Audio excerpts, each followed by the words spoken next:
Anti-whiteism has really affected the standard of what is okay and not to make fun of today. Absolutely. And there's this whole very annoying trend in comedy that you cannot comment on or make fun of a group of people that you are not yourself a member of, which just really is I find very creatively stifling, because it's like, yeah, we're all living in this world, observing the patterns and behaviors of others. And it's the job of stand-up comment to comment on those things. But you can't punch down, Chrissy. Don't punch down to the people below you. But here's the thing. I don't believe in punching down, because I believe that we're all equal. And so I will make fun of that handicapped Jewish trans lesbian, okay? Because I don't see them as less than I am. Eric, thanks for the super chat. Anti-whiteism has really affected the standard of what is okay and not to make fun of today. At least that's what they call them in the South.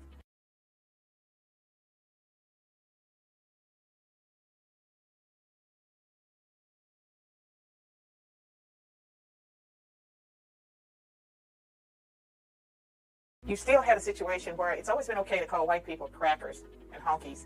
At least that's what they call them in the South. And that would be a form of anti-whiteism. But now the dictionary, actually has a definition for anti-whiteism: prejudice or discriminating against or hostile towards white people. And I believe that's positive to have a definition, a dictionary definition, because a discrimination can take place against white people. There's a lot of hatred towards white people.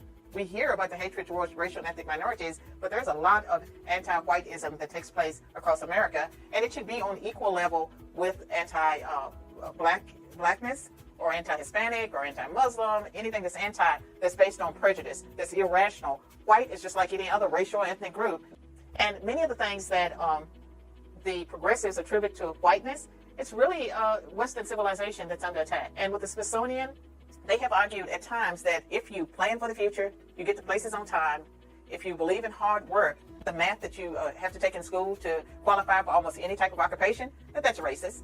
And just imagine and think about how dangerous that is. Because if you get large numbers of racial and ethnic minorities believing that math is racist, working hard is racist, getting to places on time is racist, that all of this is whiteness and that whiteness should be rejected, you are dooming millions of young people to failure if you're telling them that whiteness is evil and that all of these things that make for success, that people like me had to do to be successful, that somehow that's whiteness, somehow that's evil. This anti-whiteness, that's what it is, anti-whiteism. It's destructive. It's related to Marxism. It's part of conflict theory. And one of the things that really troubles me as a person that loves all people is to see the bullying and shaming of little white children that's taking place in public schools under the guise of critical race theory and diversity, equity, and inclusion. It is wrong. And it's important for all of us to stand up and call it out when we see it.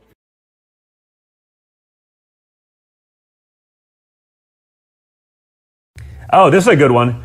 Just the misses. You're right.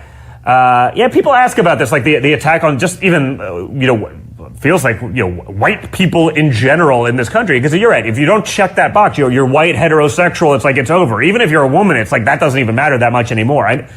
But this question, a decent Bloomberg article was bragging. Yeah, they were bragging about hiring only 6% of white people, effectively praising anti-white discrimination. Yeah, that was going on. I think that was at the S&P, the S&P, right? It was of 300,000 or 600,000 jobs in the S&P 500.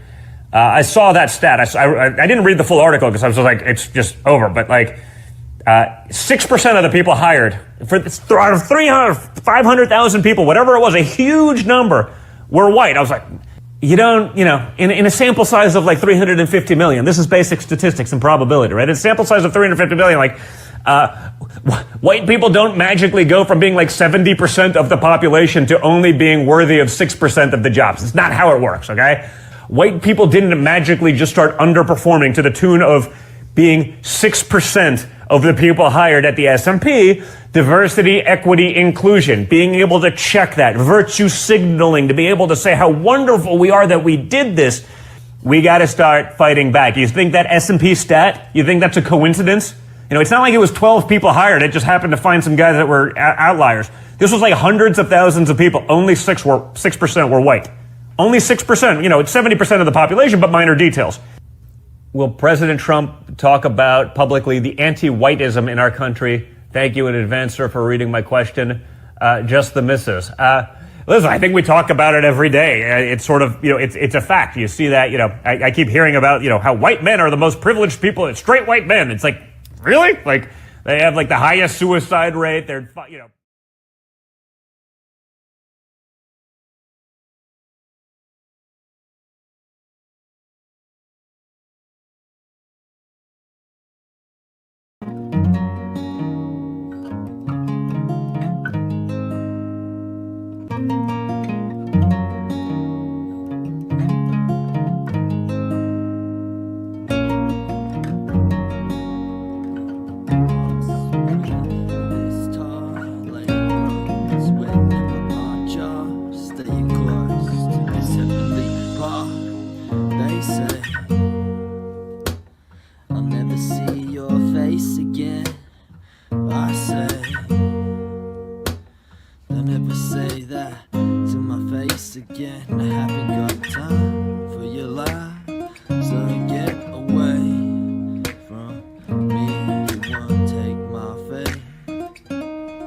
making a difference in our world as we are doing here.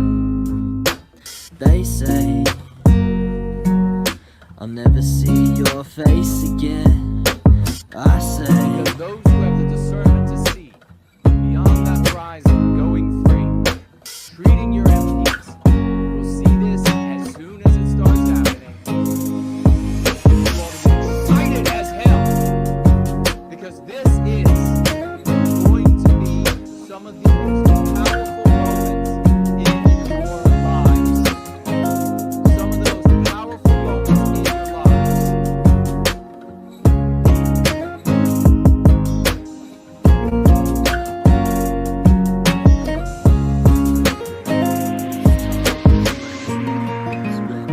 march off, stay close to this heavenly path.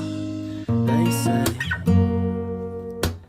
I'll never see your face again. I say don't ever say that to my face again. I haven't got time for your lie, so get away from me. You won't take my faith, won't make me shake, won't make Start me shake, making a difference in our world as we are doing here. They say I'll never see your face again. I say Those who have the discernment to see beyond that horizon, going free, treating your enemies, will see this They as soon say as it starts happening. I say This is going to be some of the most powerful moments they say I'll never see your face again. I say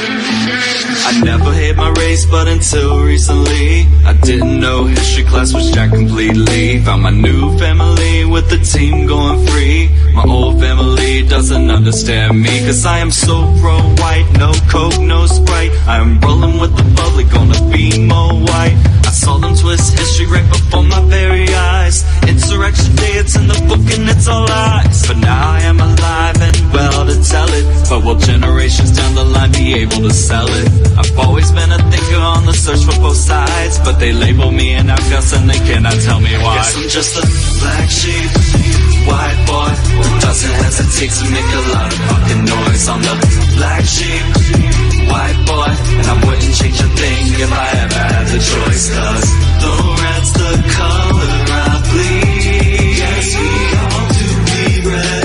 I have to protect my family. Why does affirmative action make them not hire me? even in the countries where I'm the minority. It's my race, just that awesome and no other could compete. Is that what the anti-whites are trying to tell me? Why am I always seen as such a threat? To the point they want to strip me down till there's nothing left. Well, friends from high school, man, I haven't kept one, but I got a new crew and it's where I belong. Cause if you ain't going free, you ain't rolling with me. And there are even anti-whites in my own family. But I am the one who's comfortable with myself. I try to save them from the hate so wildly raising hell. Cause I'm the black sheep, white boy who doesn't hesitate to make a lot of fucking noise. I'm the black sheep, white boy, I wouldn't change a thing if I ever had the choice. Cause the red's the color I bleed. Yes, we all do bleed red. I have to protect my family. I heard that Scotland is too white, is Nigeria too black? Don't get your panties in a bunch, cause I have the right to ask. See, I'm the black sheep, cause I call it hypocrisy. And the media will give you emotions, but they will not give you honesty. Yeah, you have your feelings, but I have the crime rate. And I'ma shoot to kill if there's a danger my way. So I do not blame the cops, just the ones who are cowards, who hesitate to pull the trigger unless it is one of ours. Cause he's a black sheep, white boy who doesn't hesitate to make a lot of fucking noise. I'm the black sheep, white boy, and I wouldn't change a thing if I ever had the choice. Cause the red's the color I bleed. Yes, we all do bleed red. I have to protect my family. So I put my people to death.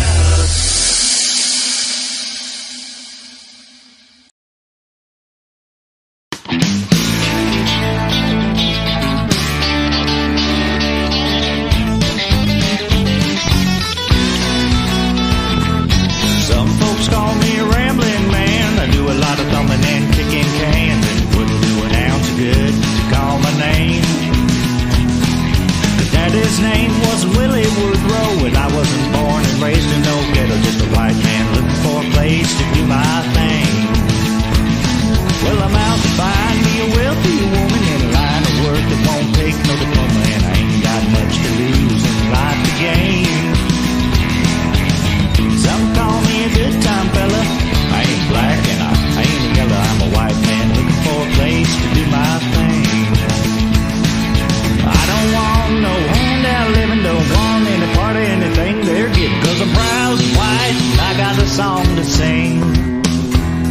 Well, I said a few things and I'll admit it. If you wanna get ahead, you gotta hump and get it. I'm a white man looking for a place to do my thing. Now hump and get it.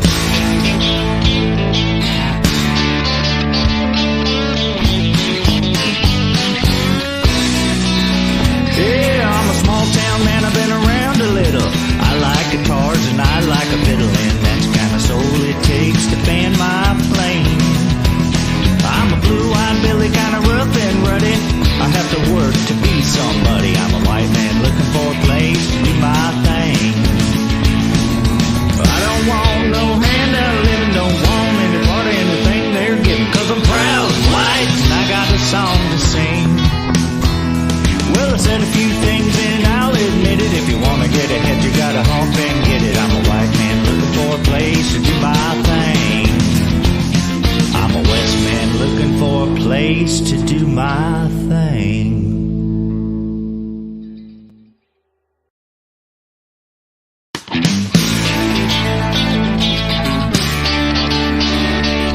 Happy Halloween and white well-being.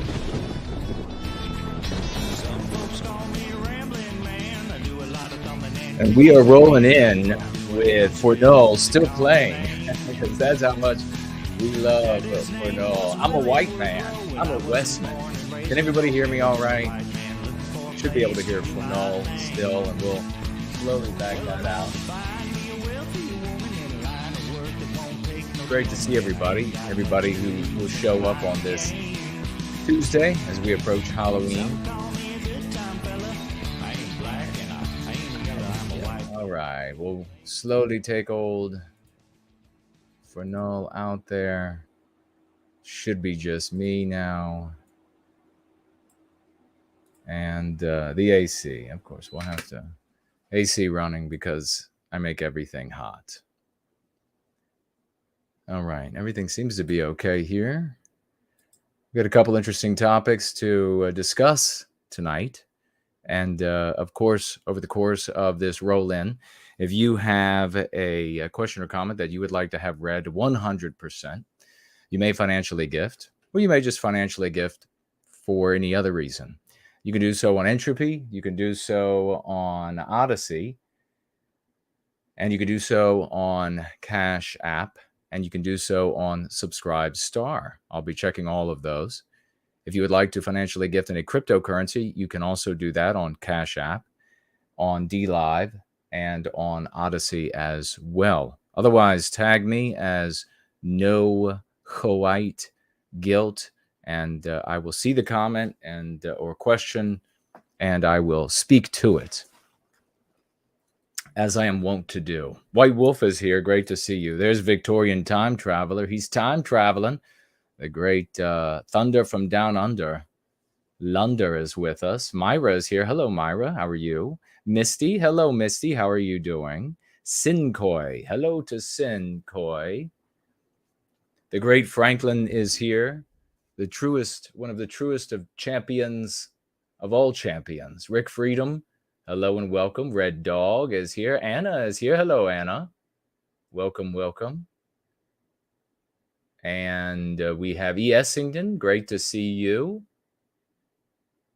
As I continue to stride through the heroes here, Evil Author is with us. Hello, Evil Author. And please let folks know in your circles of influence that we are live. I finally got my powers of promulgation back on Twitter that they had temporarily revoked on X. And I paid for some promulgation there. Looks like Janice is here and Jay Bishop are here. Hello to you both. Good to see you. Brown and Green is here. Hello to you. B, hello to B. Great to see you. There's the great Elaine Sabatino. Welcome. And I will be checking my mail, my snail mail tomorrow, and I'll be looking for the package or packages that you have sent. See if they arrived. Promethean hails to you. Scott is here. Hello, Scott.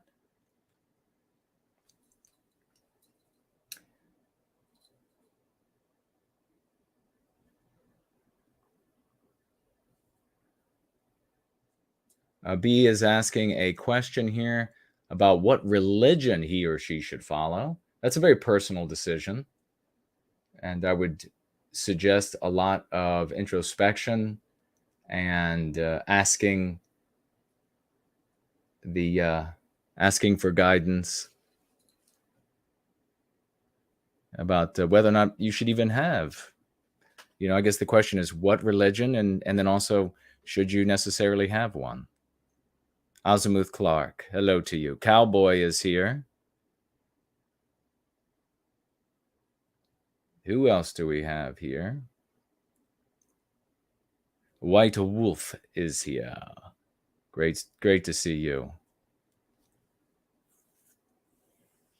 Yes, it's been a while, Anna. Good to see you. She says, someone made an annoyed, do you mean comment?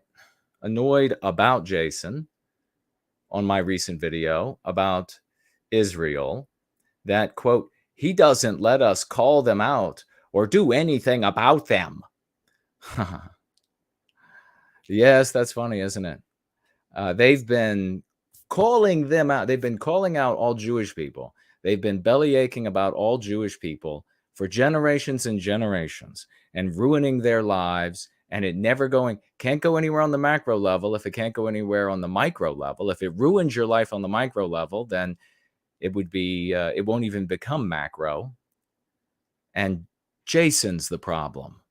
Jason is in the way. That's why it's not working. That's funny. Yep. If that no white guilt guy would only just get out of the way, then all of our belly aching would work. Would work to accomplish what? What exactly? What? A bunch of selfish individualists complaining that they don't have a people that benefits them the way that certain percentages of certain non-white groups do. Oh, God. Sonny is here. Hello to you. Carter is here. Hello. Patriot is here. Hello. June. Hello to you, June. Yeah, it's amazing to me. We're going to get into this right now. This Gentile gentleman, great to see you, good sir. Fournol is with us. Hello. I knew the lights got a little brighter, and there was that sensation of when the big thunderstorm is coming. That means Fournol has arrived. Sonny is here. Hello to you. Mossyman. Hello. Welcome. It amazes me. Here we are at this roll-in, and I if you were here at the very beginning of it, you can just is it okay to say rewind? I mean, it sounds so antiquated. You can scroll back, and you can see as soon as we began here, and I played several clips, and this is only just a tiny sampling of the enormous successes that we have had here. We said we could do X. That X was with the Go Free method, we could seed and populate concepts that, and then we explained how the usage of those concepts would be taken up, and that it would be done as a curative contagion. We wouldn't have to be there, wouldn't have to recur constantly for people. How it would be taken up, and then explained how it puts the user in our story, whether they are aware of that or not. We explained the psychology behind it, how it undermines the psychological warfare of anti-whiteism. We explained all that. We said it could be done. We could seed it. We would change people's lives, and it would reach in short order some of the most powerful people of the land. And everybody said, no, you couldn't do it. And then we did. And now we have, evidence that just continues to grow and grow as our champions from Team White Wellbeing continue to achieve amazing, miraculous things. And then we play this at the beginning we played just a smattering at the beginning of this roll-in tonight. And as I'm playing these enormous successes, you have some of the most powerful people in the world, and it's growing. I mean, you could imagine it will get to the point of some of the most powerful continental people will be using the concepts. And still, I will look over here at the beginning of the stream and see 33 people waiting for me to show up. And you can go to other channels, other content creators, and you'll have hundreds, thousands waiting for them to show up. And they've never accomplished a thing for white well-being. They've never moved the ball 1 centimeter down the field for white well-being. It's a remarkable inversion of what one would think would result from success. It's the inversion. People flock to the failure because they want the fantasy of the failure more than the reality of the success. It's amazing. It absolutely amazes me. Somebody can show up for, and I understand the entertainment value. I mean, obviously, I'm not as dashing as Alex Jones. So I understand that there's an entertainment value, that Chippendale of a man that he is. I understand there's an entertainment value there.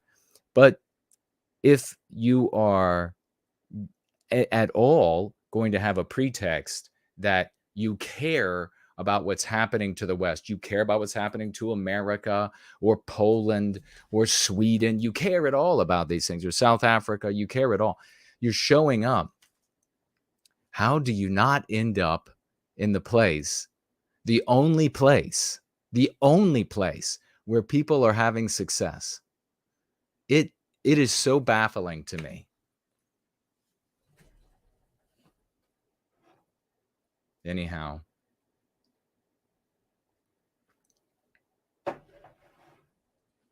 Sonny says a few years ago, it's totally oblivious. Cool Papa J Magic is here.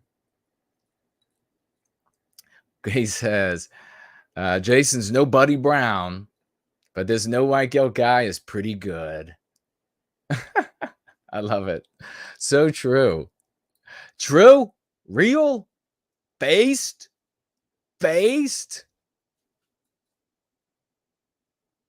Yeah, just it's amazing. Victorian time traveler, I've been belly aching and talking about statistics for a long time, and it still hasn't done any good. I've been using Carlisle's accident as an excuse to complain. Zod is here. Hello and welcome. Thank you. Do we have... Sonny says, well, simply scroll back to the beginning and you will see personalities using the concepts that we said that we could get people to use, that, and we explained how it puts the user in our story and therefore empowers us in the defense of our well-being, which enables us to recapture our destiny. And we'll continue to articulate the way things in the world actually work, how our plans work, and then demonstrate the efficacy of the remedy. And I imagine people will still sit around and not you, Sonny, but others who have seen the work that we're doing and see the successes. I had somebody show up and they see the successes, the massive successes. And the person then said, but nothing's going on. Nothing's happening. And of course, how could somebody say that? Because they have a particular idea that they want to manifest. And if they don't see that manifesting, then nothing's happening. The objective is to recapture our destiny. The objective is to put an end to anti-whiteism. That's the objective. And so when you see steps that are articulated and then effectuated in the real world, exactly as no wealth here, no big wealth, no giant donors, no giant audience. We have Team White Wellbeing. I mean, the audience is numbers wise is totally insignificant. And then it's only a percentage of those that are active participants for White Wellbeing who are implementing the Go Free strategy and changing their lives for the better. And look at what we've done. It's just stupefying. It is so stupefying.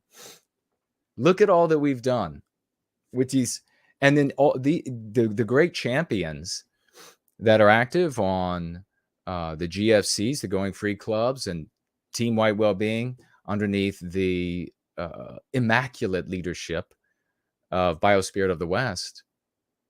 They're not getting paid and active, like even on a 9 to 5 days a week. I mean, they give their time in between working.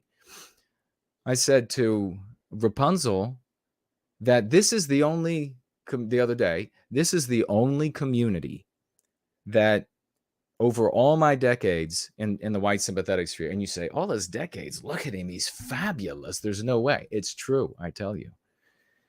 Over all my decades, I've never been in a community where so many people say, okay, I was awesome that I was able to be here for the stream, or in real world terms, the IRL, before the internet was robust enough to carry big community like this. Glad to have been here, but I got to go to work now. Got to go to sleep now because I got to get up early to go to work. I'm working right now with no white guilt.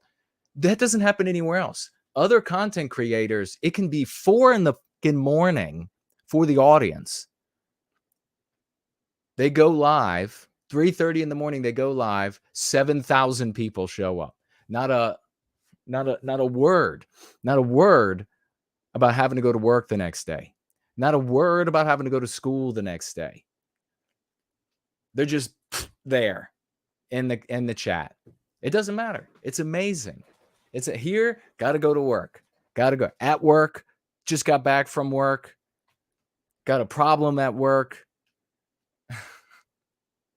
We're the only people that work. It's unbelievable.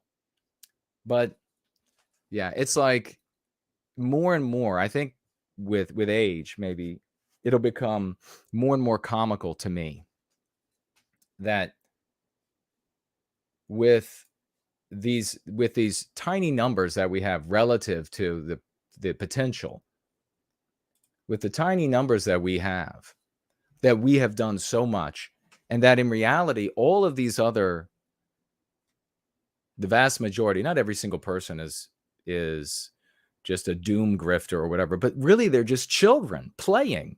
They get together and like their best are the ones that can argue, the position that they like most at the moment.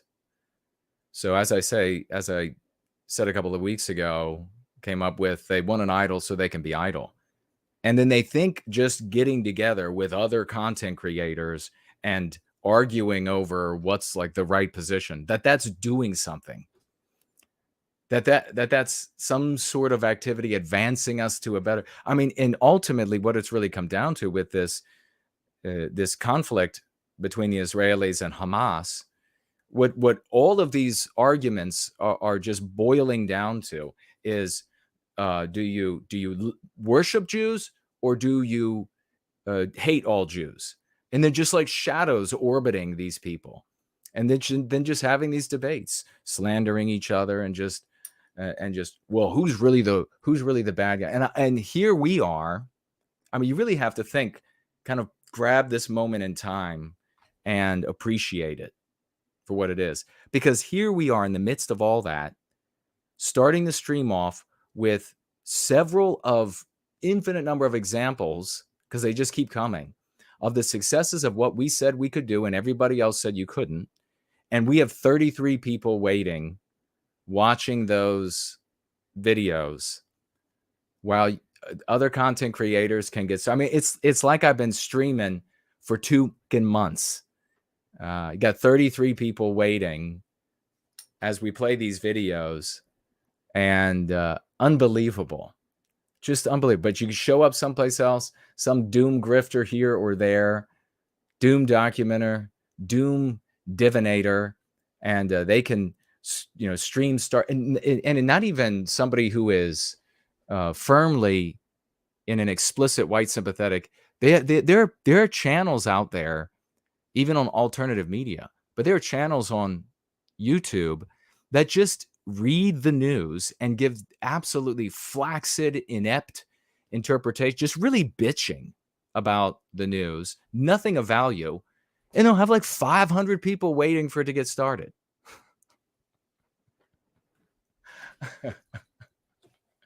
Or worse, and maybe I need to start doing this.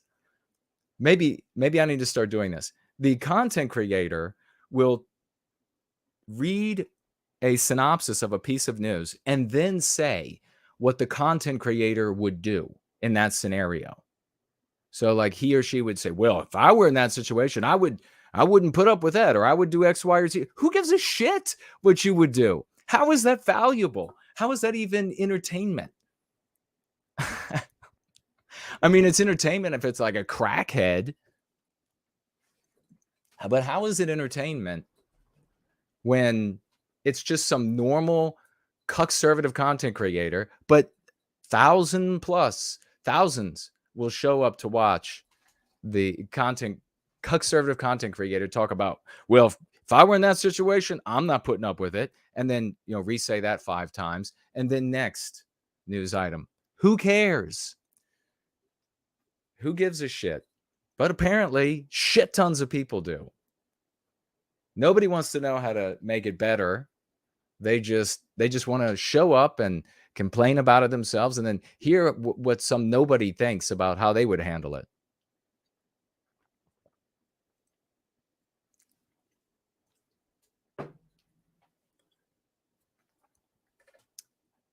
We do things a little bit differently, and I'll keep an eye on your comments.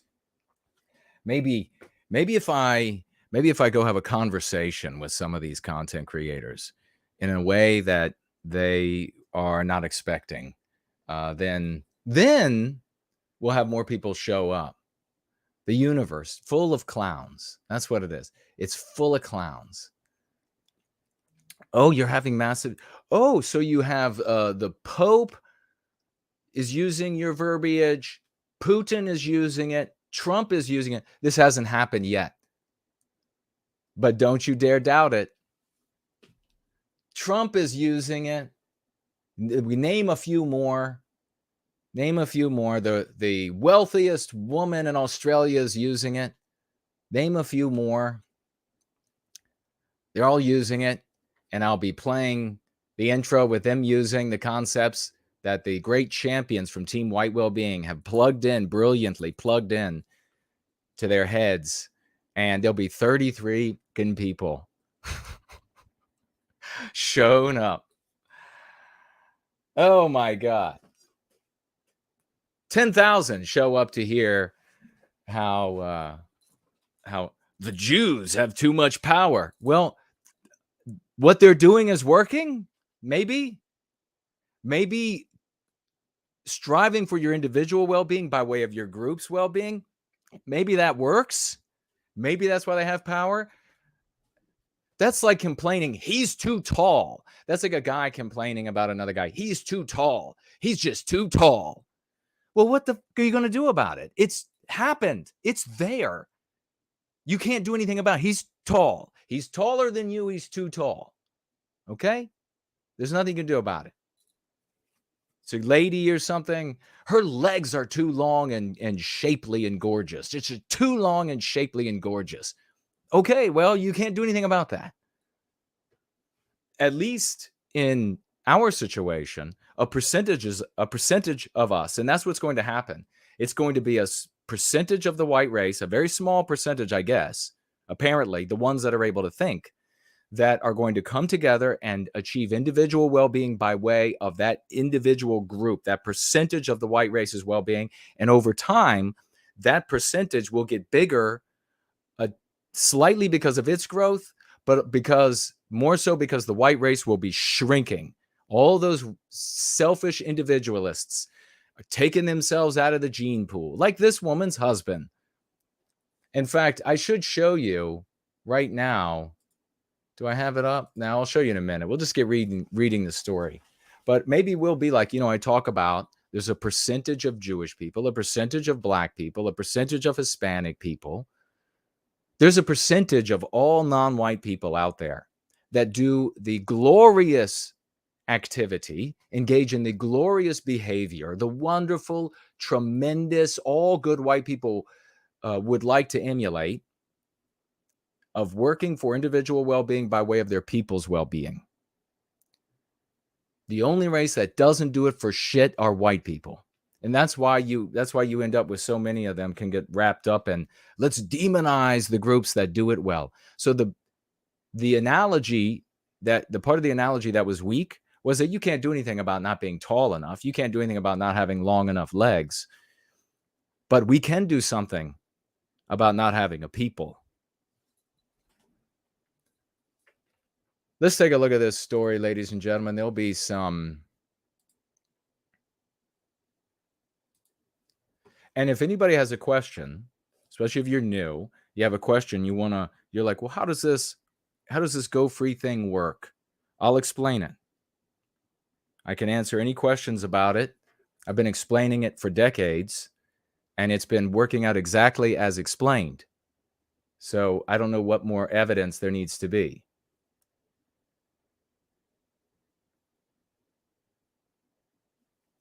So let's look at this.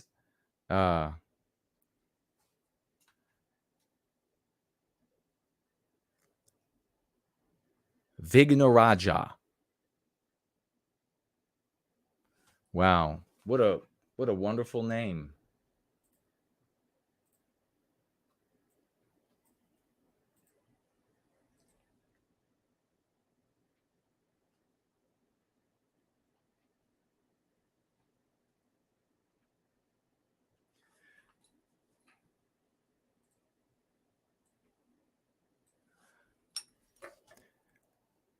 Krishanti Vignarajah. And Omara is now thrown in there, but it's not her last name, or not the last name of the surnames. That would be the white guy that she married, is what it appeared to be the case. White guy that she married and then had a baby that is half white and looks 0% white. So for those out there who would like to, who would like an answer to the question, like, why does these couplings bother you if you're white? Why does it bother you? Because we're erased by it. We are white erased by it. And it would bother you real deeply as an anti-white if the reverse were true. If when non-white people reproduced with white people, the children just looked white, there was really nothing of the non-white parent present, you all would be most upset about that. So I'm not going to listen to any shit from you. Krishanti Vignarajah, meet the Hillary Clinton and Michelle Obama associate who will resettle Palestinians in your hometown. And now remember, the very first, when this started, because I am concerned with our people. One of the very first things I said was, these people are not going to be, I don't want these people coming to Europe, America, the West. They're not welcome. I don't want them. As a member of Western kind, as a Westman, I don't want them. I have a soul. Fix this chair here. I don't have a chair that's working properly. I have a soul, so I don't want the killing to continue. I have my humanity. I want innocent people to not suffer the consequences of madness. Having said that, the main thing I'm concerned about is my people and the countries we create. That's what I'm concerned about. So in all of our Western countries, we are enduring this flood of people who do not have our biospirit. They could be law-abiding. They could be wonderful. They're simply not us. And I don't want any more. And the vast masses of white people don't want any more, because this is our home. It's not an economic zone for upwardly mobile non-white people. More power to them to make all the money they can where they're from. This is not just some place to come and take a job away from me, make a shit ton of money, drive around. They're everywhere in their EVs. Everywhere. They're super expensive EVs here in the DC metropolitan area. Very wealthy. Come in here, make a shit ton of money, buy the biggest houses, have the nicest everything. And as those who call this place home are sort of sanctioned off, quartered off here and there, more and more places that we can't go anymore, because now they're owned by all of these others, owned by all these outsiders, transforming our home. So no, don't want you. Even the law-abiding good folks that are pouring in now don't want you.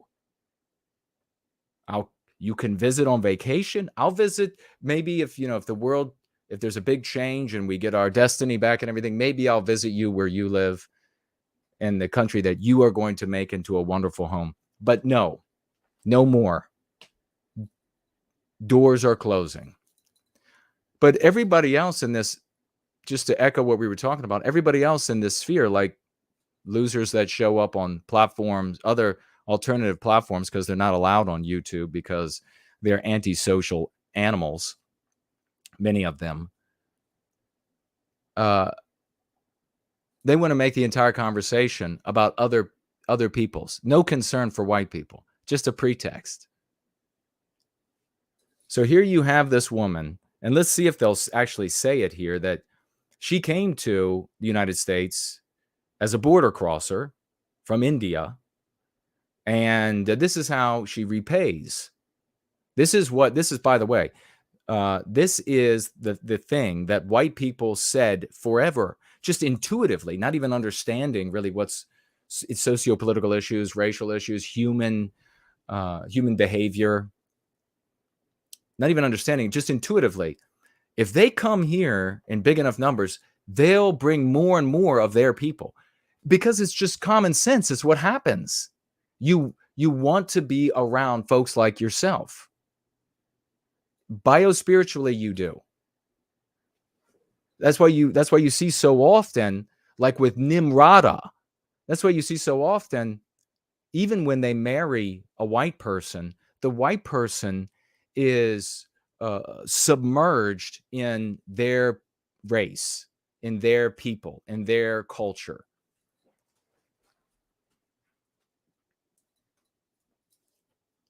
So many white people said, well, if you bring enough of this group or that group, then they'll just begin bringing in more and more. Well, that's exactly what's happening. And that's what's been happening. The war in Israel may send 1 million Palestinians to America. Anti-whites, don't call them progressives, that's a name they want to take for themselves, are already calling for the country to open up its borders to these Muslim migrants. Squad member Jamal Bowman said last week that the country must open up its arms to Palestinians. So there's Jamal. This is the fire alarm Jamal. And is he going to go to jail? You know he won't. He's anti-white. That's how this works. That's the characteristic about Jamal that matters, is that he's anti-white.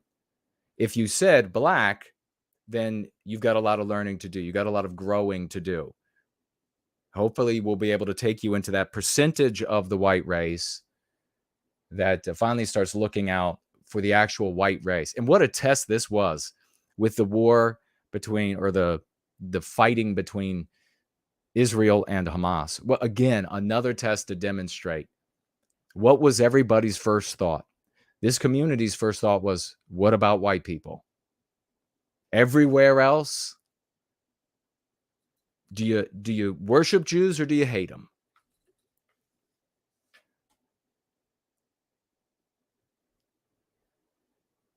Jamal, yes, that's Jamal with 2 A's for affirmative action. Funny little quip there by the author.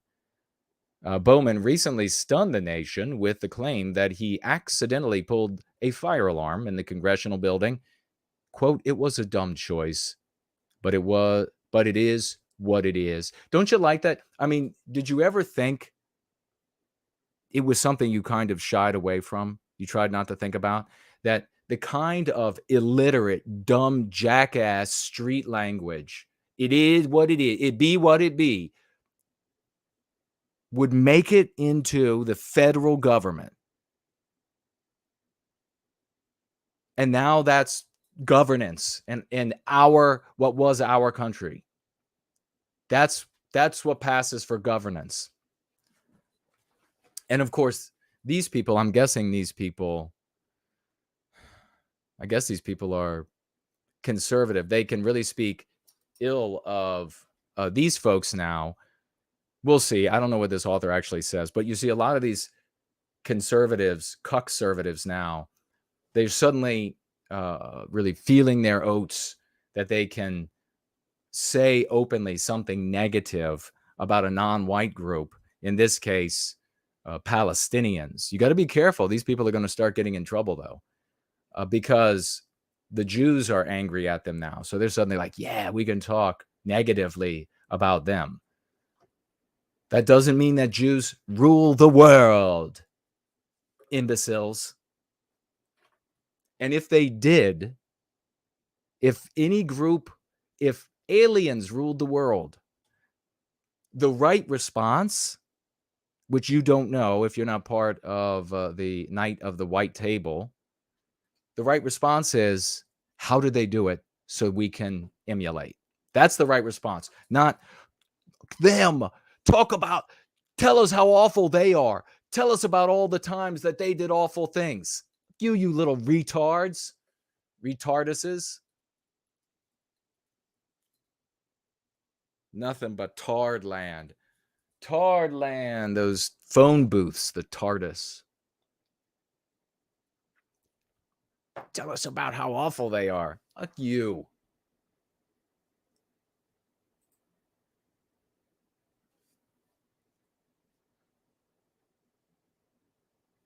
When I lived in Hawaii, I was the minority, and I basically just knew that I didn't really belong, even though a lot of the locals were very friendly. Well, that's the nature. But yeah, that feeling of not belonging is because your biospirit wasn't being reflected back at you.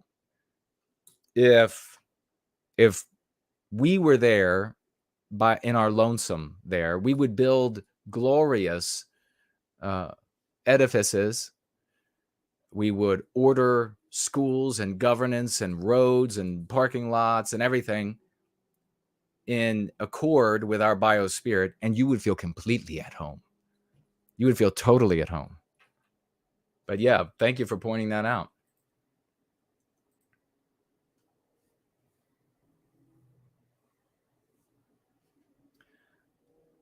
No Name King says that if he had a baby that looked white, he would be fine with it.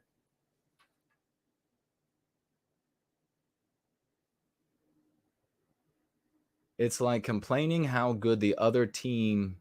Oh, right, says Victorian Time Traveler. It is exactly like just complaining about how good. Maybe that's the other thing too. How many of the J-Spurgs out there actually played either team sports or were involved in competitive activity, solo activity? Because you could never succeed if your response to another athlete or a competitor or another team being better or doing well, if your response was, but they cheat, or they're ugly, or they get all the money, or you would never get better.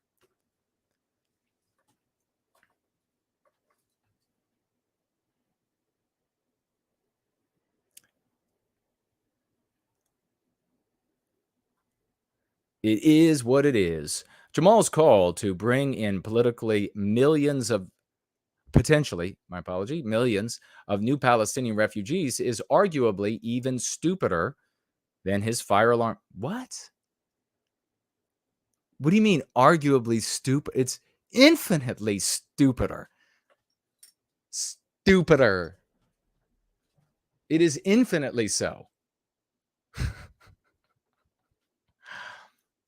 At a time when our southern border records over 200,000 migrants per month, border crossers, it may seem like the wrong time to invite more in, especially when they hail from a terrorist hotbed.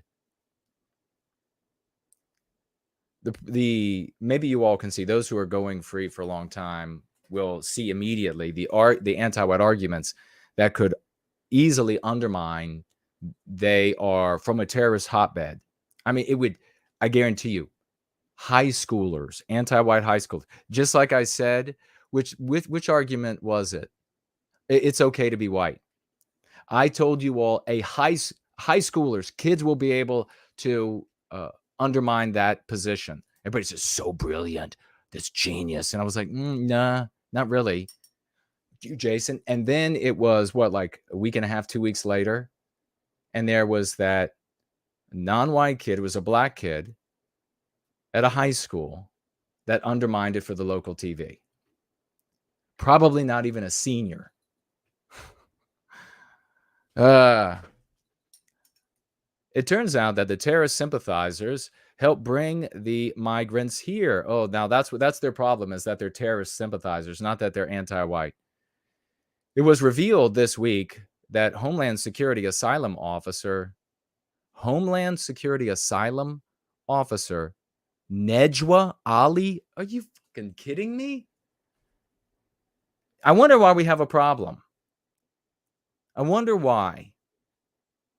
Nejwa, in a country created by my people, and that is rapidly becoming a place that doesn't reflect my people, is making decisions for homeland security. Nejwa Ali previously worked for the Palestinian Liberation Organization, a body designated by the government Ali works for as a terrorist group. That's, to a conservative, is one of those moments where they're like, it just doesn't make sense. It does not compute. I'm not computing because you're dumb. That's why it doesn't compute. This makes perfect sense if you understand that these people are anti-white. As long as they harm white people, it's good. That's the issue. As long as they're harming white people, it's good. As long as you're harming what white people, marring, changing what white people have created or create, it's good. By the way, folks, just so you know, on top of doing all of this, I'm just going to tell you, because I just had like a bayonet go through my rib cage. I am in the midst of a gallbladder attack, and I'm still here with you rolling in to address this so that we can talk about these things with our friends, family, and strangers, and make a difference in the world for our people, for a difference in the world for 160's brand new daughter of the West that was just born, Jeff Winston's daughter of the West that was just born, our champion from down under has a daughter on the way.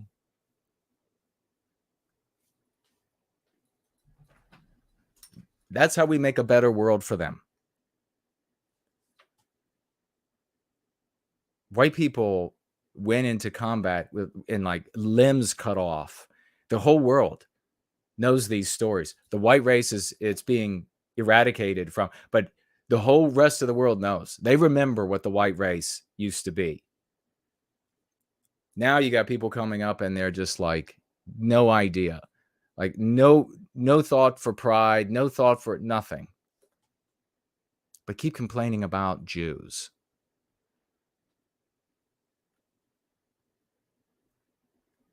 Okay, so Nejwa, the PLO press office she worked for, was expelled from the country by the Trump administration. She went to work for the feds shortly thereafter. Makes perfect sense. Look at her smiling anti-white face here.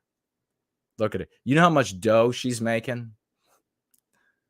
Working for Homeland Security? 6 figures upward, my friends. 6 figures. She's one of them. She's one of them driving around here in one of those extraordinarily expensive Teslas. Guaranteed. I see they're everywhere. They're everywhere. I spent the last 2 days working on my car. They're everywhere with their brand new machinery. Good for them.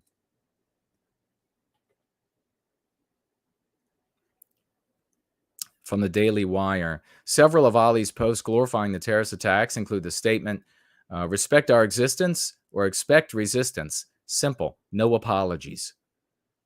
A suggestion that as long as Israel exists on what she considers occupied land, attacks on civilians are acceptable, says the Daily Wire.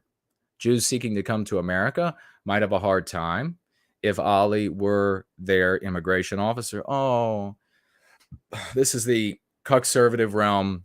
They're going to get all teary-eyed.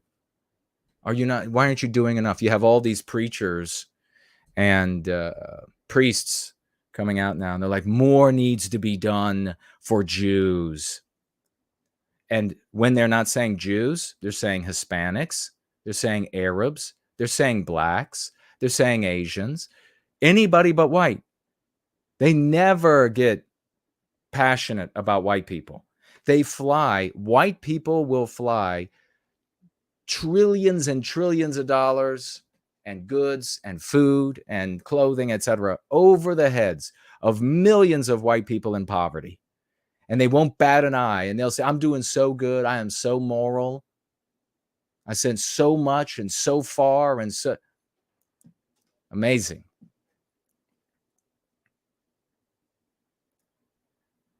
She posted on Facebook how Nejwa wakes up accompanied by a video captioned F Israel and any Jew that supports Israel, close quote.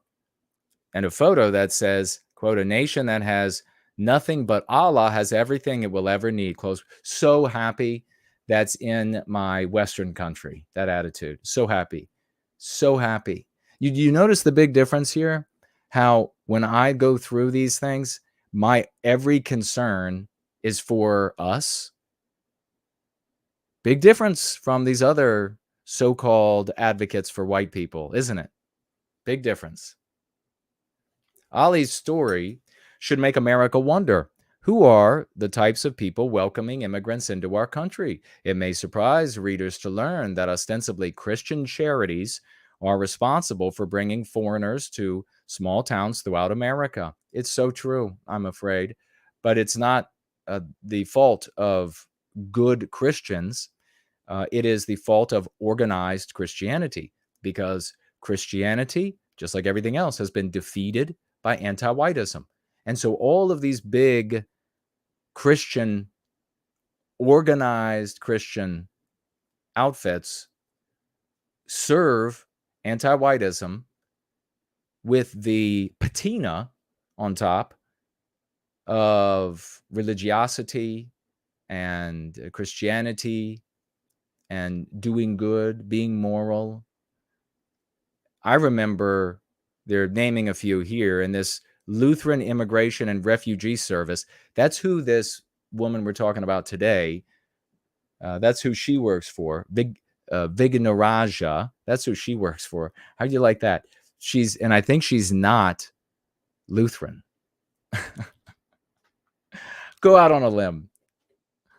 But I remember years ago, many years ago now, researching one of those rabbit holes that content creators will give you about all these different Catholic groups.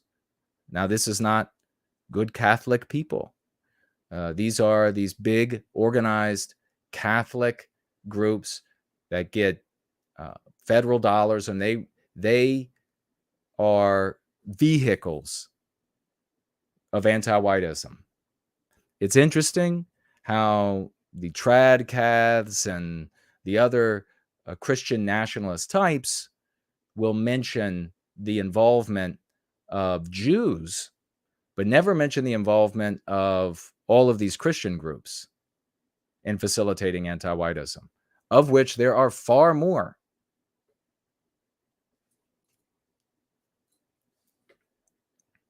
But you better believe, if the Jews built a spaceship and left the world for a better place, flew off somewhere, maybe, they found another Alpha Centauri, they found another world there, and it was going to be nicer, and they left. All of these complainers of the Jews, they would start complaining about some other group that would be using their connectivity and the ideology of anti-whiteism to advance their selfish interests. Just as those 107 times whites were advancing their self-interests when they brought other peoples in to our countries. Selfish individualist. Oh, but don't worry, you'll fix it all by just bad-mouthing, complaining. Much attention is paid to Catholic charities. Actually, it says right there. Their efforts to aid migrants, legal and illegal, in America. Less attention is paid to the Lutheran Immigration and Refugee Service, a group that was instrumental in bringing Somalis to Minnesota, which made Minnesota so much more Minnesota. It didn't make it one iota Somali. One of those Somalis, incidentally, is the terrorist sympathizing Congresswoman, Ilhan Omar. Boy, to this author, it doesn't matter how anti-white they can be. LIRS is proud of this connection, boasting about it on their Facebook.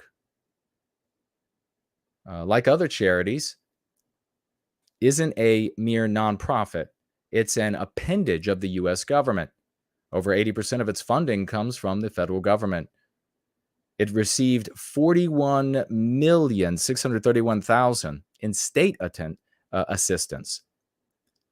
Can you believe that? Can you believe these anti-white bastards? It's the Lutherans. Start bellyaching about them. The other agencies, with the exception of HIAS, also receive the majority of their funding from the feds. LARS proclaims itself as guided by a fundamental Christian purpose. Its description on the Evangelical Lutheran Church of America's website reads, "Who cares?" However, LARS isn't even, boy, look at this. So this is our, this Krishtani, I can't see your name. And look at Michelle. I thought it was one of the Harlem Globetrotters for a minute. Wow. She's so dainty. LIRS isn't even run by a Christian.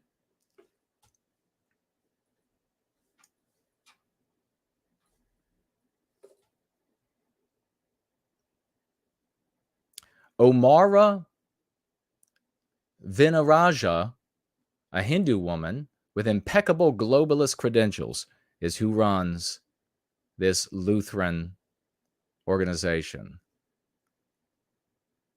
A Hindu woman. Isn't that something? She was born in Sri Lanka and came to the U.S. as a child.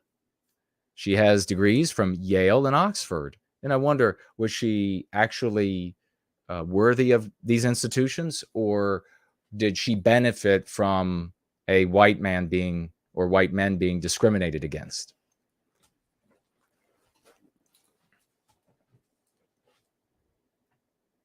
Early in her career, she worked at McKinsey. Later on, she became a high-ranking staffer in the Obama administration.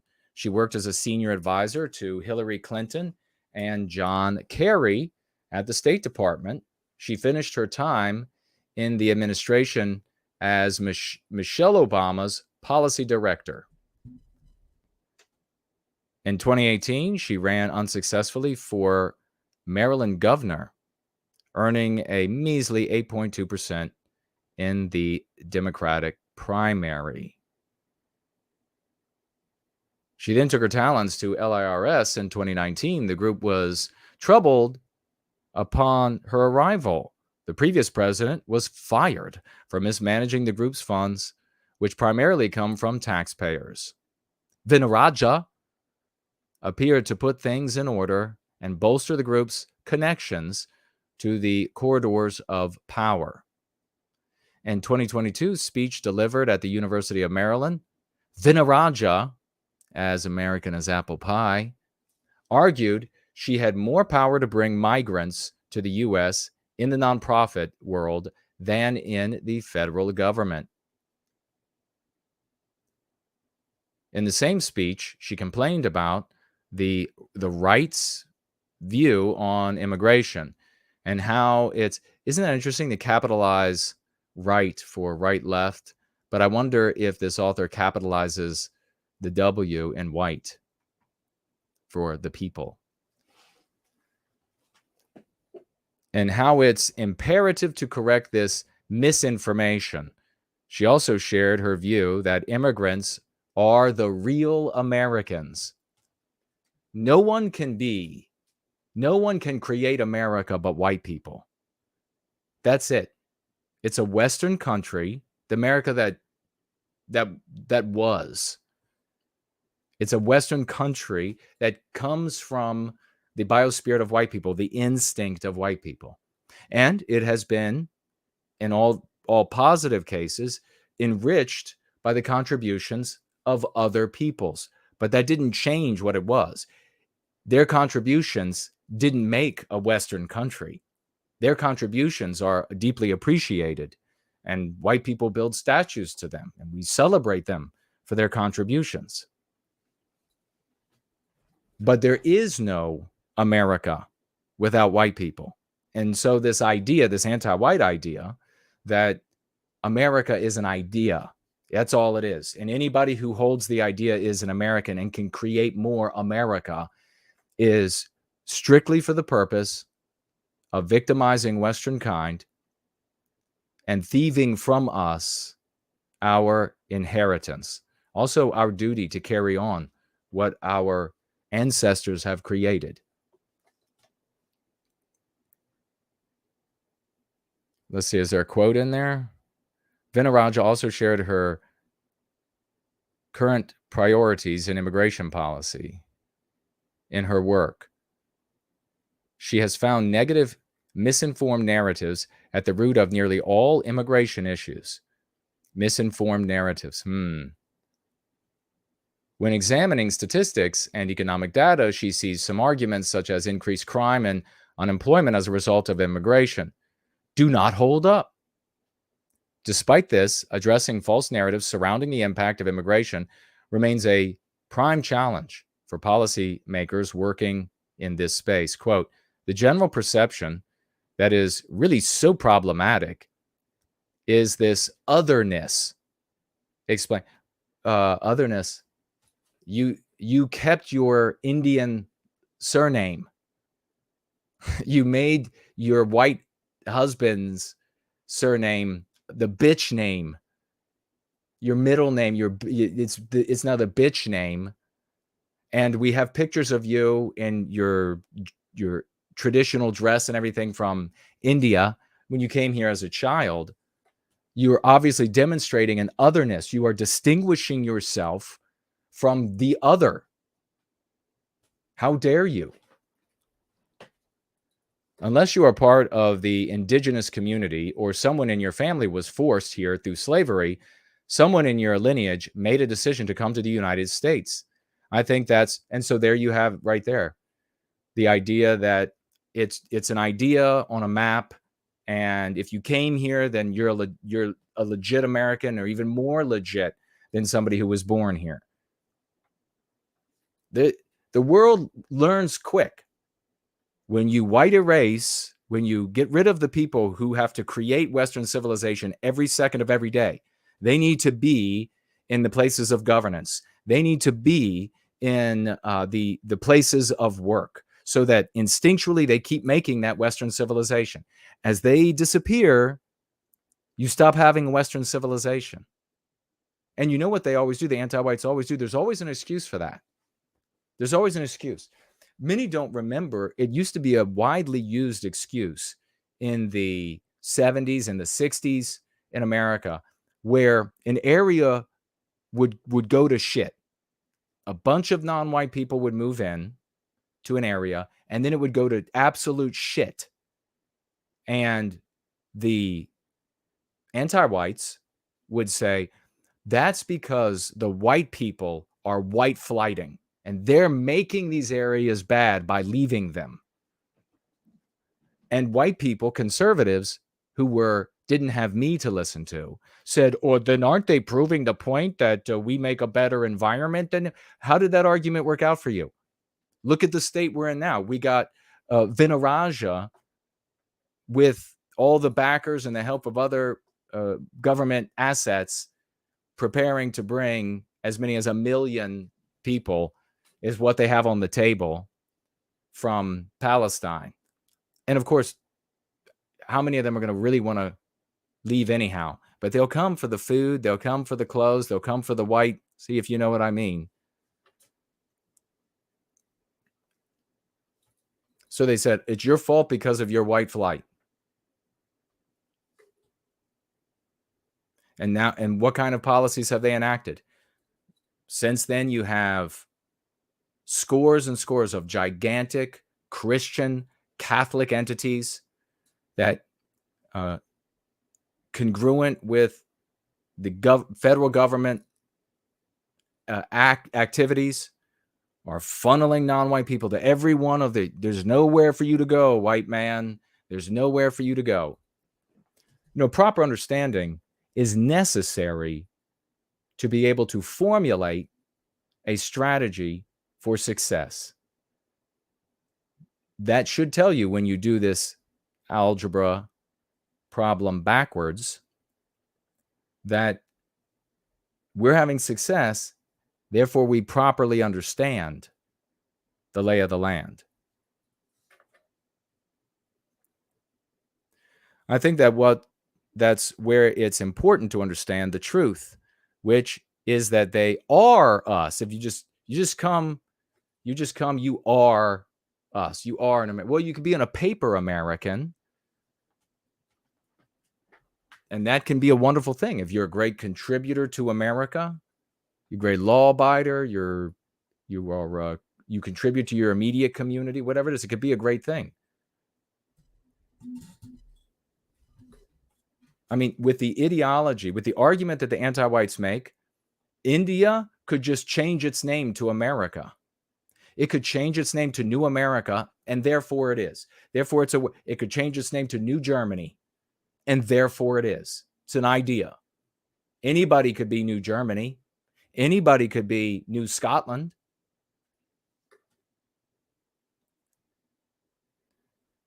Vignarajah has kept up cozy relations with those in power. In 2021, LIRS hosted Secretary of State Blinken for an event to promote refugee resettlement.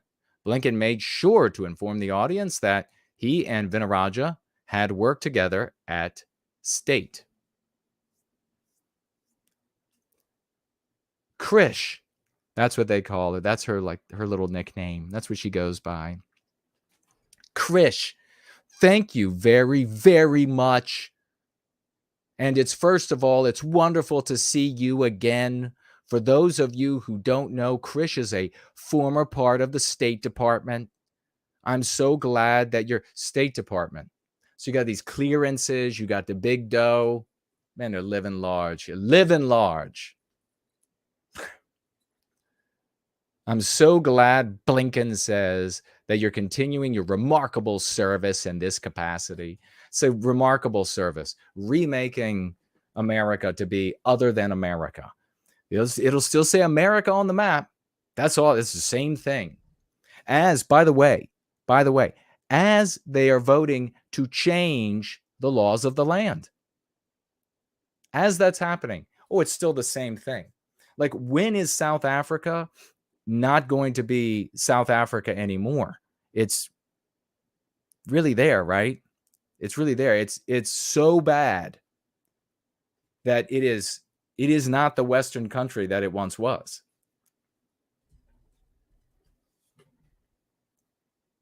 And then the people, and I mention this for your edification. I mention it, I hammer it home again and again, because we are the only pearl in this sea of gravel and soot. We are the only pearl. And that is, you'll have these people who will make a criticism of South Africa, and they'll say it's because of the black people. It's because of black people. And then when they find a black person, and you have this in Zimbabwe now, used to be Rhodesia, a Western country. You have it in South Africa. They find black people that'll say, wow, I wish it were like it used to be. When the white man was in charge, the power always worked. The kids they weren't getting attacked and beaten all the time. On and on, they'll say these things. Some people do. And then these people will say about those black, you see, that black person gets it that the black people are bad. You undermined an entire group of people, and then you cite them as proof? Are you being absolutely abject, retarded bitch? I swear to God, sometimes. I swear to God. I don't play baseball anymore. I'm going to go back to the batting cages, though, because there's some beans out there. There's some beans out there that need ringing. No, the difference, dipshit, is that the ones destroying everything are focused on anti-whiteism. They are focused on destroying everything that white people did. Because white people in that ideology are the demon. And everything white people produce then is demonic. All the way down to them saying math is demonic. The problem is anti-whiteism.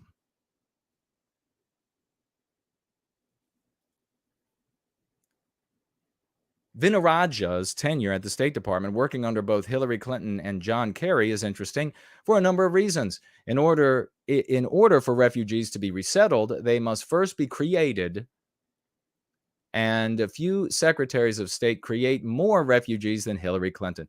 There's an implication there that they engage in activities in order for the sole purpose of bringing non-white people into the country.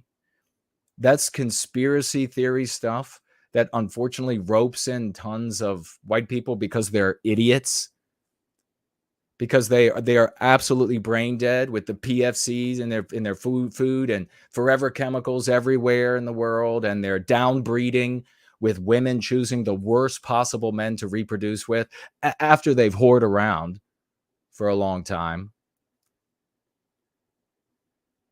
And they're like, well, that's why they did. No, dipshit. We got a border to the south where all you have to do is say, well, it's open and they can pour in. If it were some sort of from the top down, 3 men sitting in a room. Oh, and I'm sure they're all Jewish. They're sitting in a room and they're like, how are we going to do this? These people, every time I hear these arguments, I think, don't you realize that would be like the dumbest way to do it? If it was really from that tier down, that would be the dumbest way to achieve that. But these tards, they'll believe anything, as long as it doesn't make sense.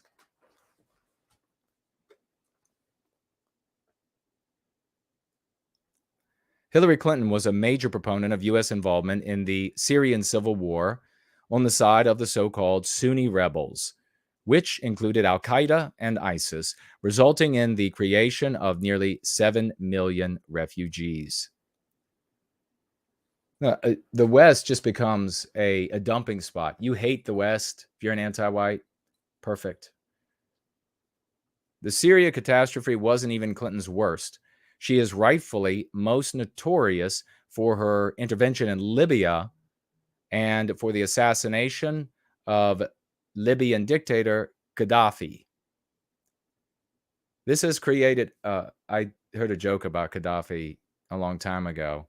His first name was Muammar, and the guy making the joke said, you know, if his mother had just named him Murray, he wouldn't have been such a hard ass. Murray Gaddafi.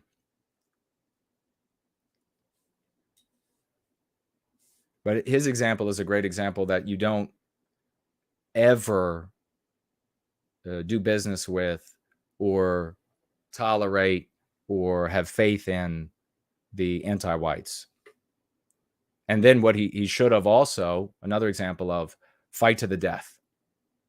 Absolutely. He should have gotten, as soon as it started getting bad, he should have gotten his best, surrounded him, and said, where are these groups that are loyal to the U.S. and the rest of the West? And then just go from one to the next. And then just fight to the death. Or you could wait around until they capture you, beat you to death, and then sodomize you with a bayonet. That's another option. This has created a power vacuum and a situation of chaos that persists to this day. Here is Hillary cavalierly laughing about Gaddafi's assassination. Yeah, we don't have to. I'm sure everybody remembers that. Although most of the refugees created by Clinton's foreign policy misadventures were dumped into Europe, like to this author, it doesn't matter. A healthy number had to be resettled in the United States, of course. Luckily, the State Department was just as obliging in resettling refugees into America as it had been in creating them in the first place. A perverse system in which Vignarajah played an integral role. Indeed, refugee resettlement, particularly of Muslim migrants, was a major priority around the time of Vignarajah worked there. In 2015, the State Department announced it would dramatically increase refugee intake over the next 2 years. Donald Trump curbed this increase upon assuming office. Vignarajah was deeply critical of Trump's efforts to keep out migrants from terror-ridden Muslim nations. In 2020, she was included among the voices deeming it an Islamophobic policy, an anti-white slur that we never use. Anybody using it, they're anti-white. Only an anti-white would use this phrase.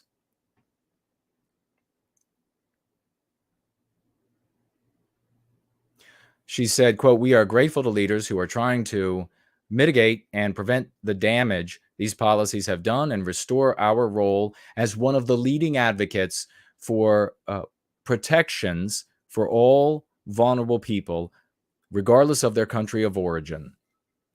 No, you see, if Trump had said they're not coming in because they're not white, then the morality of our position would have been on the table. Now, tell us why it is immoral for white people to have well-being. Go ahead, Vignarajah. Instead, she can talk about the anti-white immoral moral imperative, bringing people in regardless of their origin, regardless of their birth. Donald Trump, you need to hire me. I'm guessing he won't. I'm guessing he wouldn't consult with me, even if I did it free, because they're going to take a look at the audience size and then they're going to be like, nah.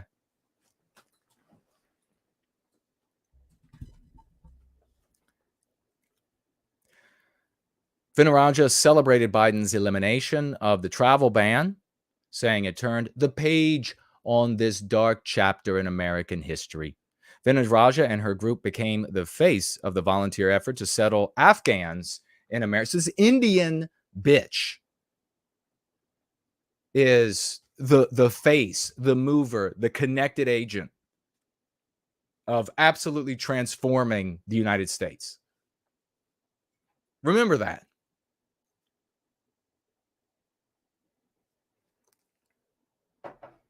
And I've had, over the years, good friendships with people from India, and it does not invalidate those friendships one iota to acknowledge the destruction of my people and my home by way of this Indian bitch. Go back to India.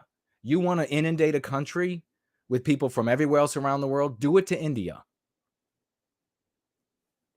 Of course, we know exactly what would happen if I were an immigrant child to India and decided to try to be hired to their State Department and be hired to their Homeland Security. Kind of guessing I'm not going to get a lot of upvotes from the Indians. They're going to say, well, you're not Indian. Yeah, you grew up here, but you're not one of us. And then I wonder what they would think as soon as I started making arguments about, let's remake the tapestry of India. Let's really dilute this Hindu ideology. Let's bring in shit tons of Muslims, which Indians have a big problem with, especially the Sikhs and all. Let's bring in shit tons of them. I'm guessing their press and their population, they wouldn't tolerate it much.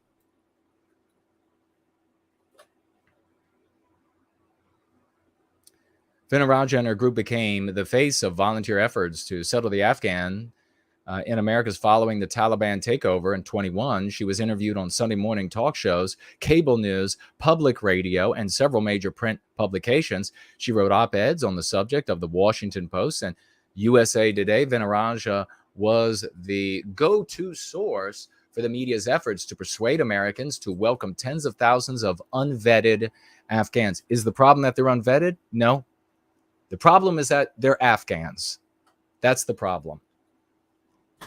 No more people, especially people that don't have my biospirit. No more people who don't have the same biospirit.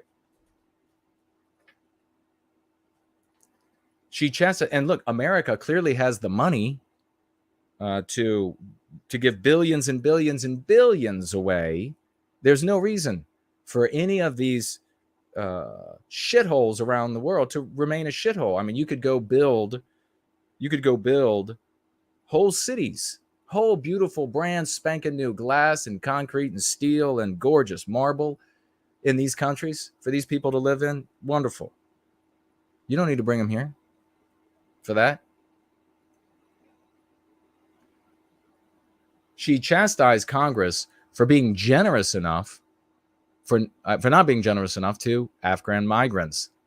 Her justifications were obviously inflected by her deep state loyalties to the State Department. Oh, that's what it is. It's just the deep state. It's not anti-whiteism. I have people from the conservative sphere I talk to from time to time, and it doesn't matter how many times I use our lexicon with them, and they're like, yeah, it really is anti-white. The very next time I talk to these absolute tards, they're right back to, it's the deep state. It's the wokies. Really?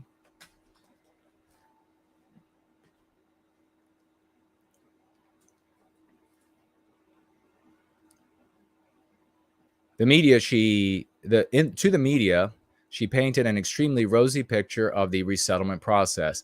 Quote, in the last year, we have undertaken a Herculean effort of resettling tens of thousands of Afghans into community. So you're wondering about the numbers. So they're talking about 1 million of these folks from Gaza. They're roughly 2 million, a little over 2 million. I mean, that would have the population if they could do it. Might they not be able to do 1 million? Probably not. What about 500,000? Might they be able to do that? I mean, you got 200,000+, 300,000 coming across monthly from the rest of the world into the United States across the border. I'm going to check out the data to make sure it's right.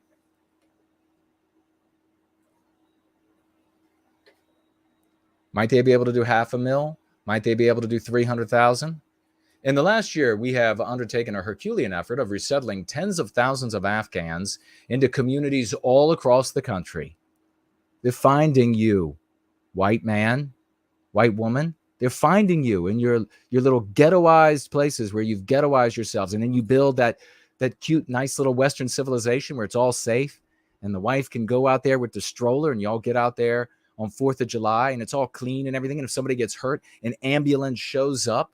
It's all clean, shows up in minutes and takes the injured person away to be medicated and treated, and a surgical response, and everything is picture perfect. Then the rest of the world looks on and says, oh, you demons, you bastards, you're hoarding all of that Western civilization. You've got to fill that neighborhood with Afghanis.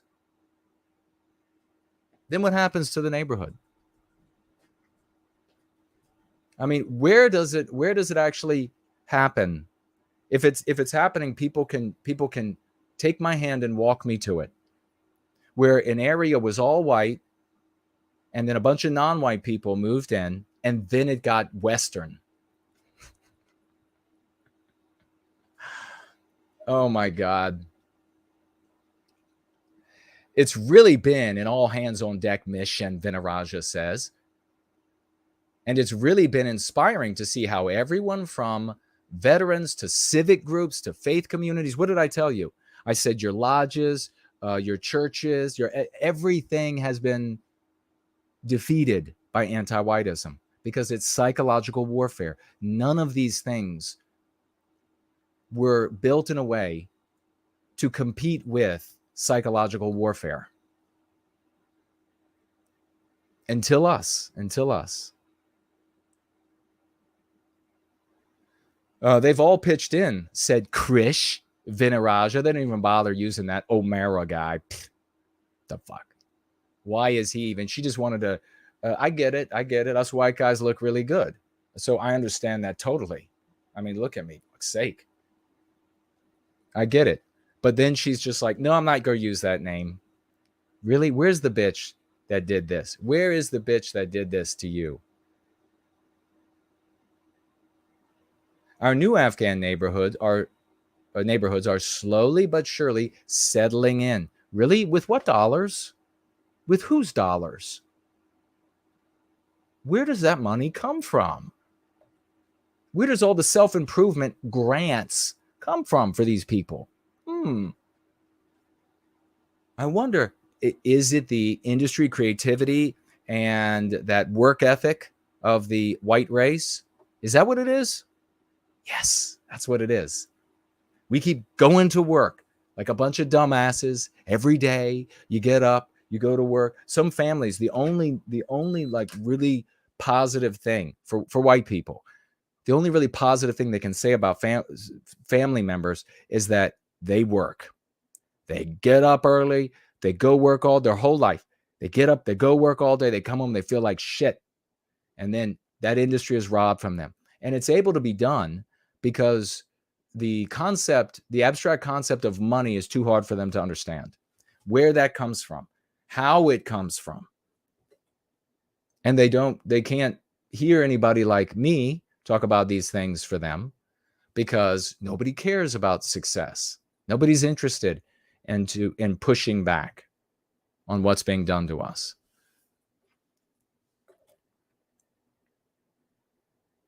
They're settling in. Our new Afghan neighbors are slowly but surely settling in. We see how relieved they are to be safe. To be safe. We used to love being safe, too. To see them finding a sense of community, we used to have that. We used to have that. And to see how hopeful they are for the future. Wow. There used to be a lot of hope for the future for white people. The reason why so many white people don't have children, it's not because, not the primary reason is not because they're selfish. That plays a big role. They're selfish individualists. But it's not the primary reason. The primary reason is that they see no future for our people. That is one of the deepest, most egregious, demonic, psychological wounds that you can inflict on a group of people. And it's just done out in the open to white people. Done to anybody else, and rightfully, everybody would say that is to murder the soul of that group of people. Done to white people, and they're just like, yeah, no future for you. Oh, well.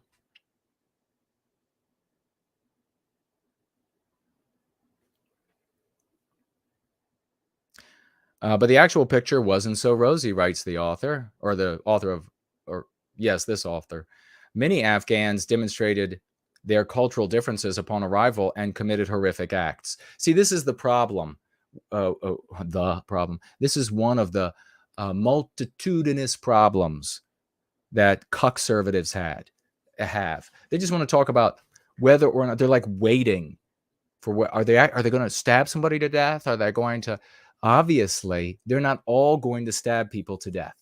They're not all going. And so the anti-whites are going to be able to use, as they always do, their anti-white, immoral, moral imperative to focus on the individual, which the white audience will do, and say, they're not all murderers. They're not all terrorists. What about that one over there that wants to be a good contributor? What about that one? And they will envision themselves in the shoes of these people. These people could be king reptiles, and white people will put ourselves in their shoes and then conclude what they want to do in the world. And they could be the reptilians of Jonesian's lectures and others. David Icke. It could be reptilians. It could be impossible to know what their motivations would be, and white people would still do it, especially white women. They would still do it. Look, it's one of its young. It's one of its young. I see that it's spitting venom, but it's still a baby. Let's bring it in.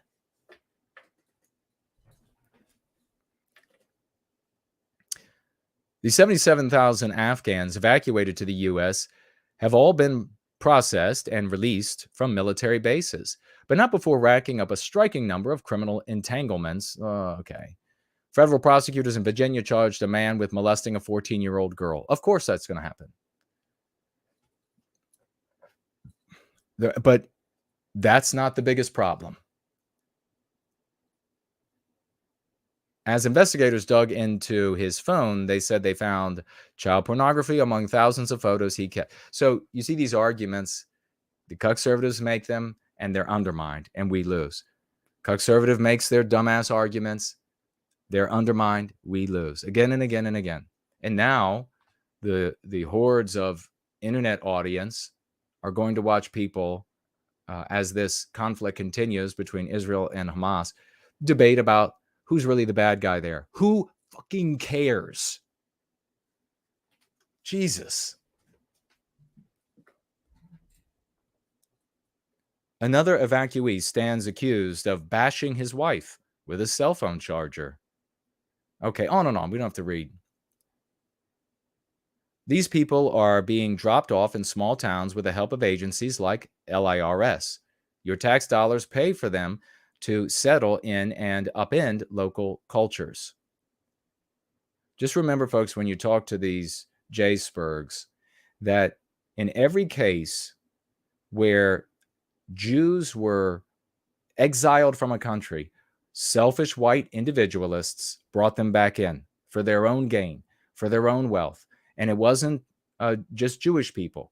Those selfish white individualists that brought Jewish people back in, they were using anti-whiteism, the anti-whiteism of the day, to exploit whole groups of white people in their very countries. Bringing the Jewish people back in was just one other means of accomplishing that exploitation. They bring in other groups of people as well. Just one other means of that exploitation. Who were the first people who were exploited in South Africa when wealthy, selfish individualist business owners decided to start making use of the black population in their factories, in their fields? The first victims were the white people who used to do those jobs. So the problem is us, and it's the anti-whiteism that is used to manipulate us, used by anyone and everyone who chooses to do so. So you've got to go after the problem to correct it. You can't go out there and say, well, which group out there of all the different groups out there at the moment is flexing the biggest muscles? Because if you were able, and you're not even able, give me a break, you little TARDIS turds. But if you were able to make them go away, the problem of anti-whiteism and the weaknesses in ourselves is still everywhere. It's still everywhere.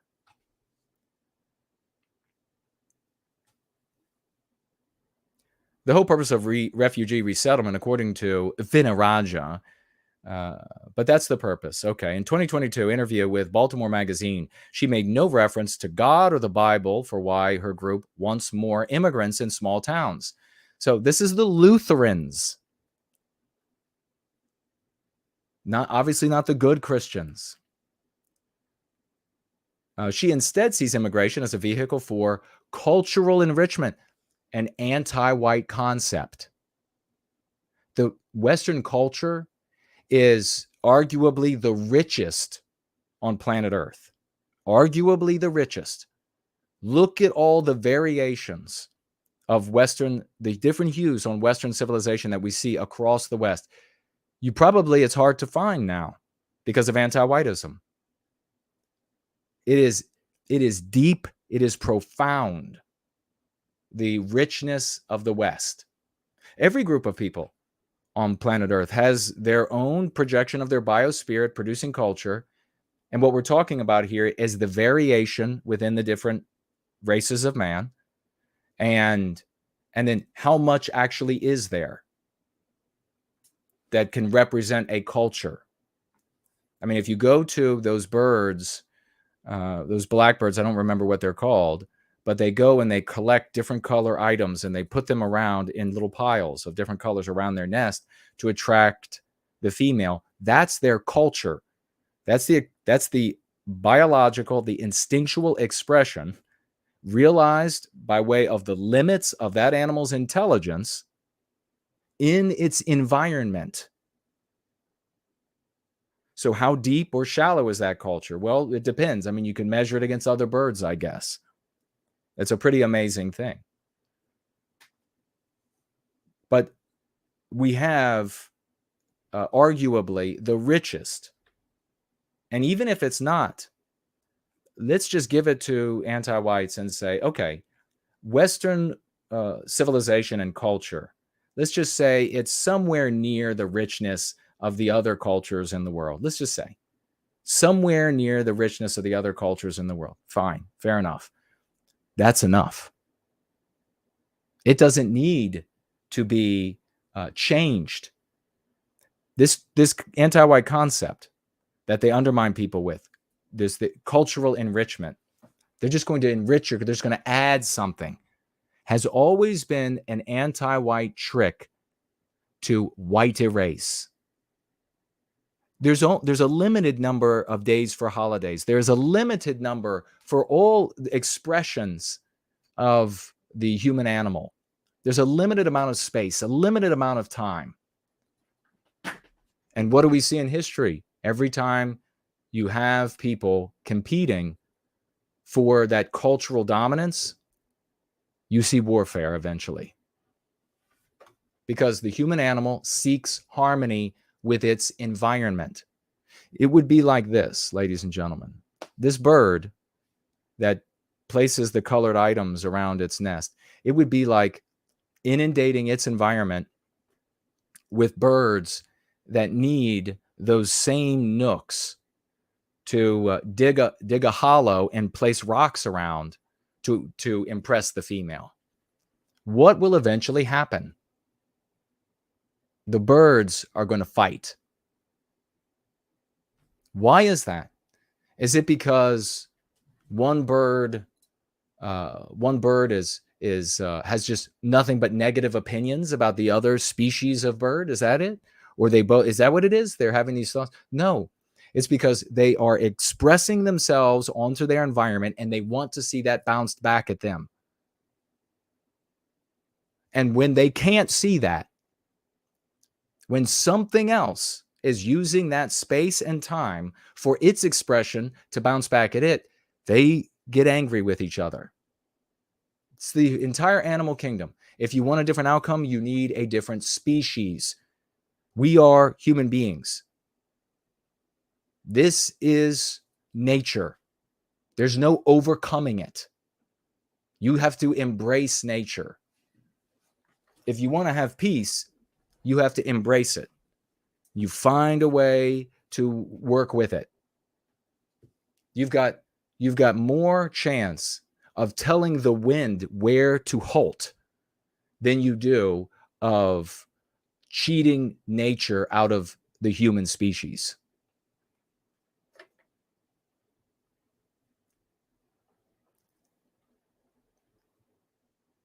Cultural enrichment, a necessary response also to climate change, another anti-white concept.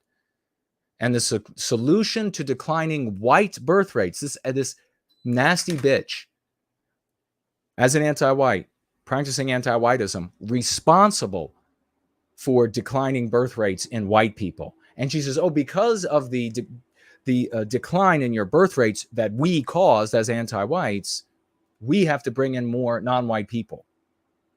So what kind of people is she bringing in? What kind of people? She just told you.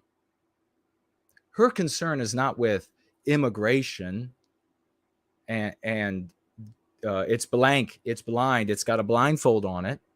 Her concern is not for the needy people of the world, and it's just got a blindfold. Are you needy? Because there are shit tons of needy white people all over the place, especially Eastern Europe. Her concern is to bring people in to as a solution, to bring people in as a solution to declining white birth rates. So she just told you who she wants to bring in. White erasure. Not a great replacement. A great replacement is a beautiful new refrigerator. It's a beautiful new television.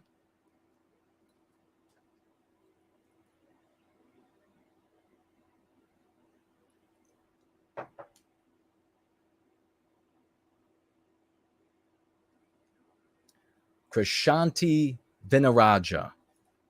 I hope you all are following this. I'll take a look at what y'all are saying in a minute. We're nearing the end of this, if this might be the end.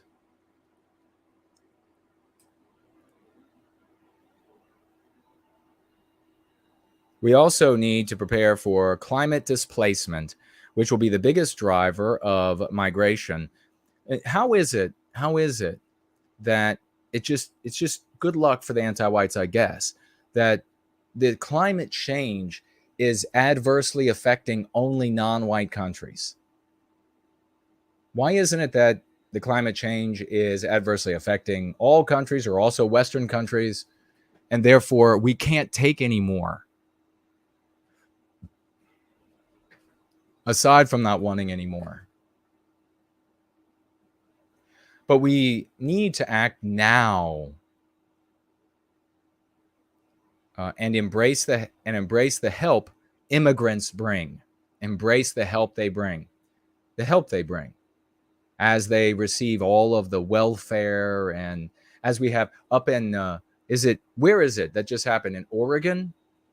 Where is it? Where they just said 5 more years of the school system not applying the standards of the white race. So white erased.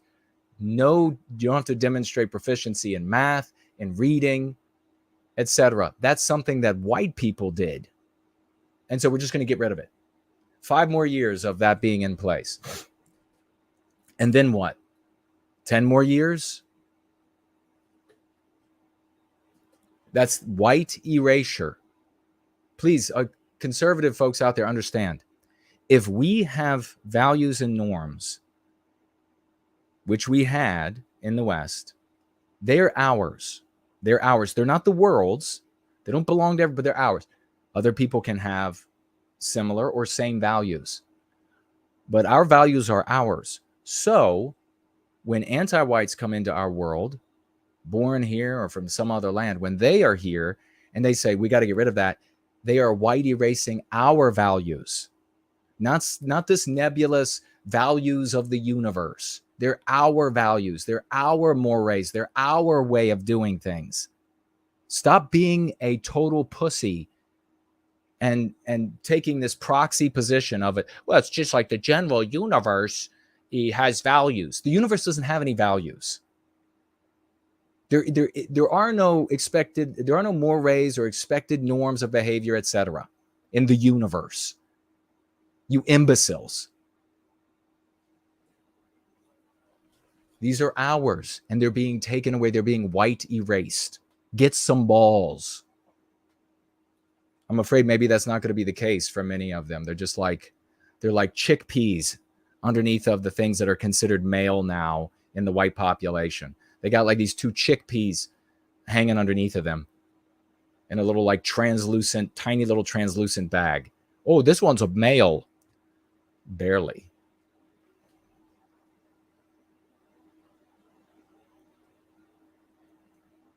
At a time when we have the lowest birth rate since the census started tracking it. All right. Final paragraph.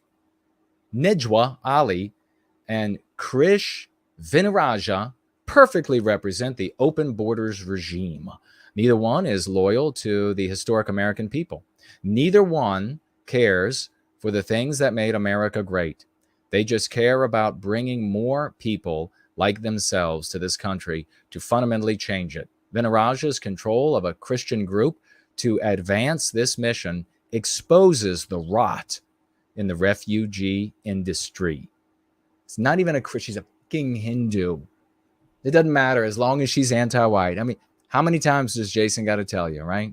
How many times? These groups aren't really Christian. No shit. No shit. They're just tentacles. Oh, I thought this author was going to come to the right conclusion. Oh no, the groups aren't really Christian. They're just tentacles of the globalist American empire. Thanks, Jones. Deployed to help further, oh my fucking God. Deployed to help further the great replacement. You know, I get it that I'm an exceptional human being, but it's time for these people to start listening. They didn't understand psychological warfare. They still don't. This author really needs to tap in to me and then be able to write articles that could actually be beneficial to the readers.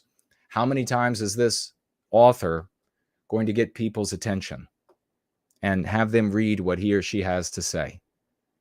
Who knows? Maybe once. Maybe somebody checks in for one paragraph. You've got to give them something of value. And nothing here that this author wrote is going to help one iota. This is just doom documenting. This is just doom grifting. Look at how much power this woman has. Look at how many connections she has. She's at the top of this Lutheran refugee resettlement organization, one of the biggest in the country. Look at how powerful they are. Check back tomorrow and make sure you subscribe to our platform. Really? I've been doing this for way too long to continue. I swear, sometimes I really wonder if it weren't for you all, the Knights of the White Table, all the good people who support white well-being, who want to take on anti-whiteism of all races. If it weren't for you all, I would be certain that I am in a nightmare, my own nightmare, and that everybody else were just figments of it. Because this is what a nightmare delivers to me. These people that it doesn't matter, they're so stolid that it doesn't matter how many times you hit them across the head. They just keep plodding along. They're just like a plow horse. They're not even that dignified. A plow horse at least is accomplishing something. But it's with that same sort of repetitive, quotidian, diurnal ineffectiveness that every day goes by.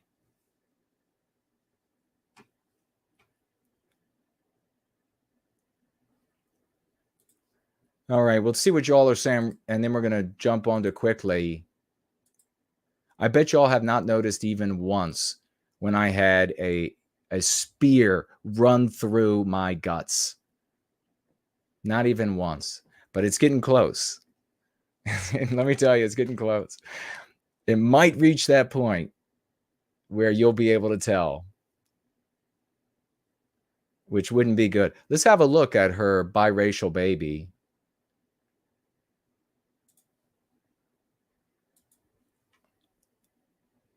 Is this it? Oh, yeah. Look at her biracial baby. Cute little baby. I mean, it's a cute baby. But does that baby look white at all?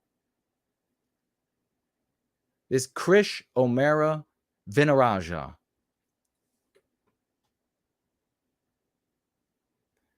In Gaithersburg, Maryland.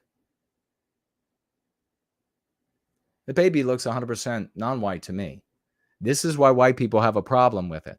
Our whole people being erased, biologically erased. That's not good. That's not good. We see it and we're like, holy shit.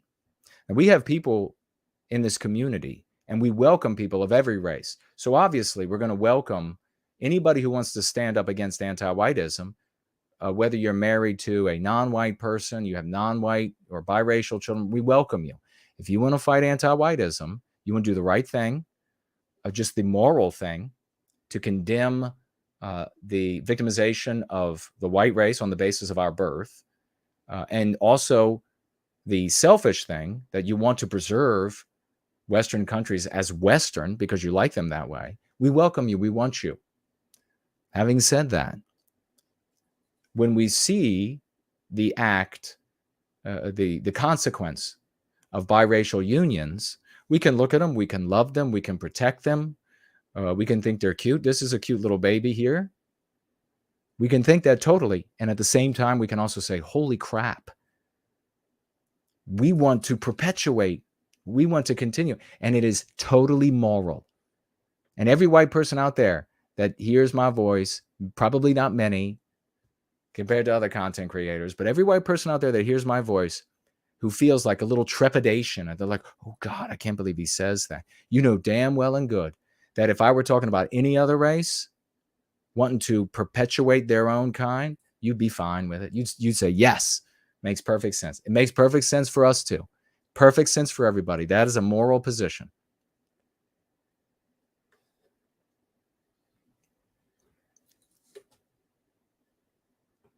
So, yeah. Yep.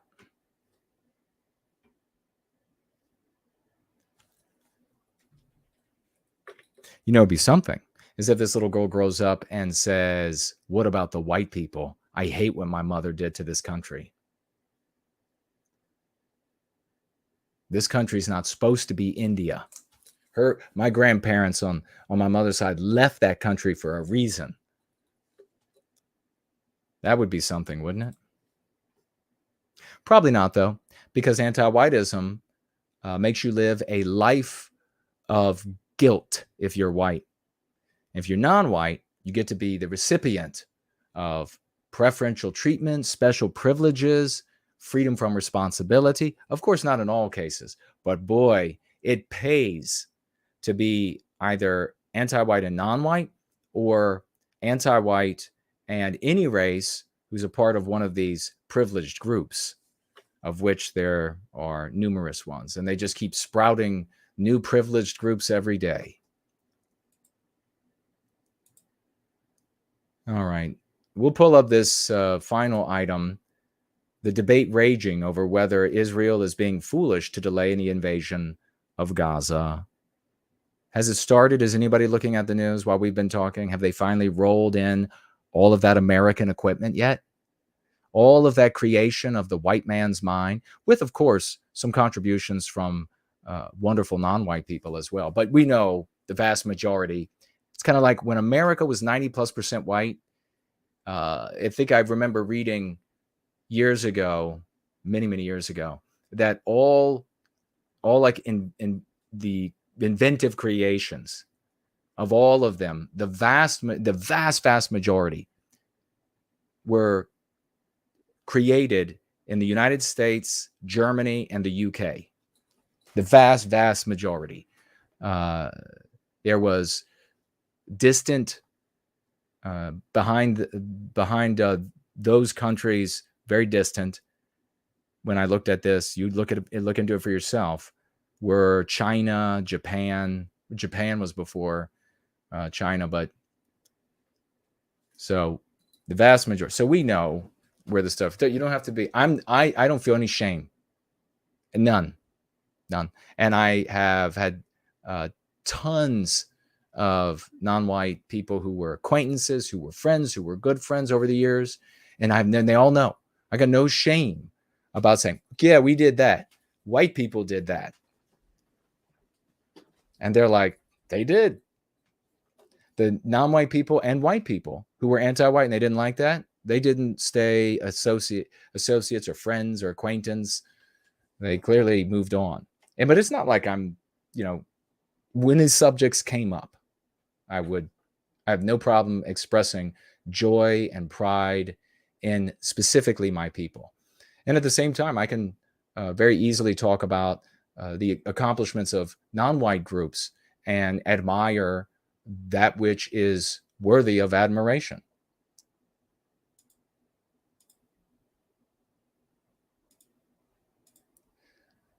We'll get to that in 1 second after I see what you all have to say. We have Halloween is coming. Maybe the invasion will happen during Halloween for extra spook. Maybe the Israelis will put like costumes on those M1A1 and M1A2 tanks that we built for them. They'll roll in. They'll be like, here comes Skeletor. It's even worse than a regular tank. It's a tank that looks like Skeletor. Another one will be dressed up like the Emperor from Star Wars. Open borders for Israel financially gifts $5 here. And says, with those $5, thank you for that. Says, thanks, Jason. You make so much sense. And your insight is brilliance. I love listening from here in Australia. And we are facing the same problem down here as the rest of the West, unfortunately. Yeah, we are. Yes, we are. We are facing this problem in Australia. We are facing it in South Africa. We are facing it in France. We are facing it everywhere.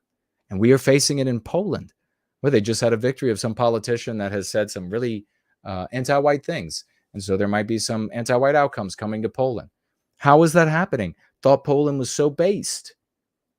Because anti-whiteism is psychological warfare. And ethno-nationalism that everybody's talking about, praise Poland for, has already been defeated by the psychological warfare that's anti-white. Why did you think it would work this time? Fucking idiots. You absolute imbeciles. All you got to be is an ethno-nationalist white person. Worked out fine. Okay. All right. We have the great No White Guilt Clips is over here on Entropy tonight. And he writes with 15 white well-being dollars. Thank you, good brother. Steinbeck said that all great and precious things are lonely.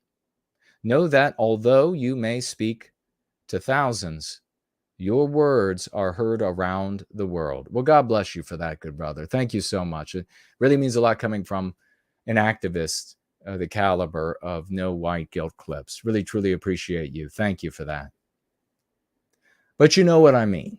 I mean, you know, it's a crazy thing when at the beginning of your stream, you're like showing these colossal success. Nobody has ever gotten big known entities like we have to use their verbiage. Never happened. Never happened. We do it, and you got 33 people are sitting there waiting for it to start. Let's go. Let's go. Shame on, honestly, shame on all these content creators who pretend, and maybe to various degrees they're honest about their concern for white people, Western civilization. Shame on them. A deep shame.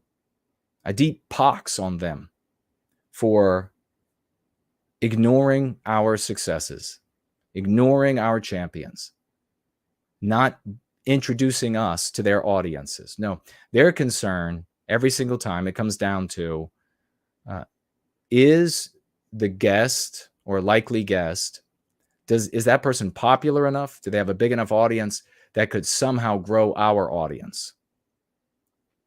That's okay if you're talking about sports.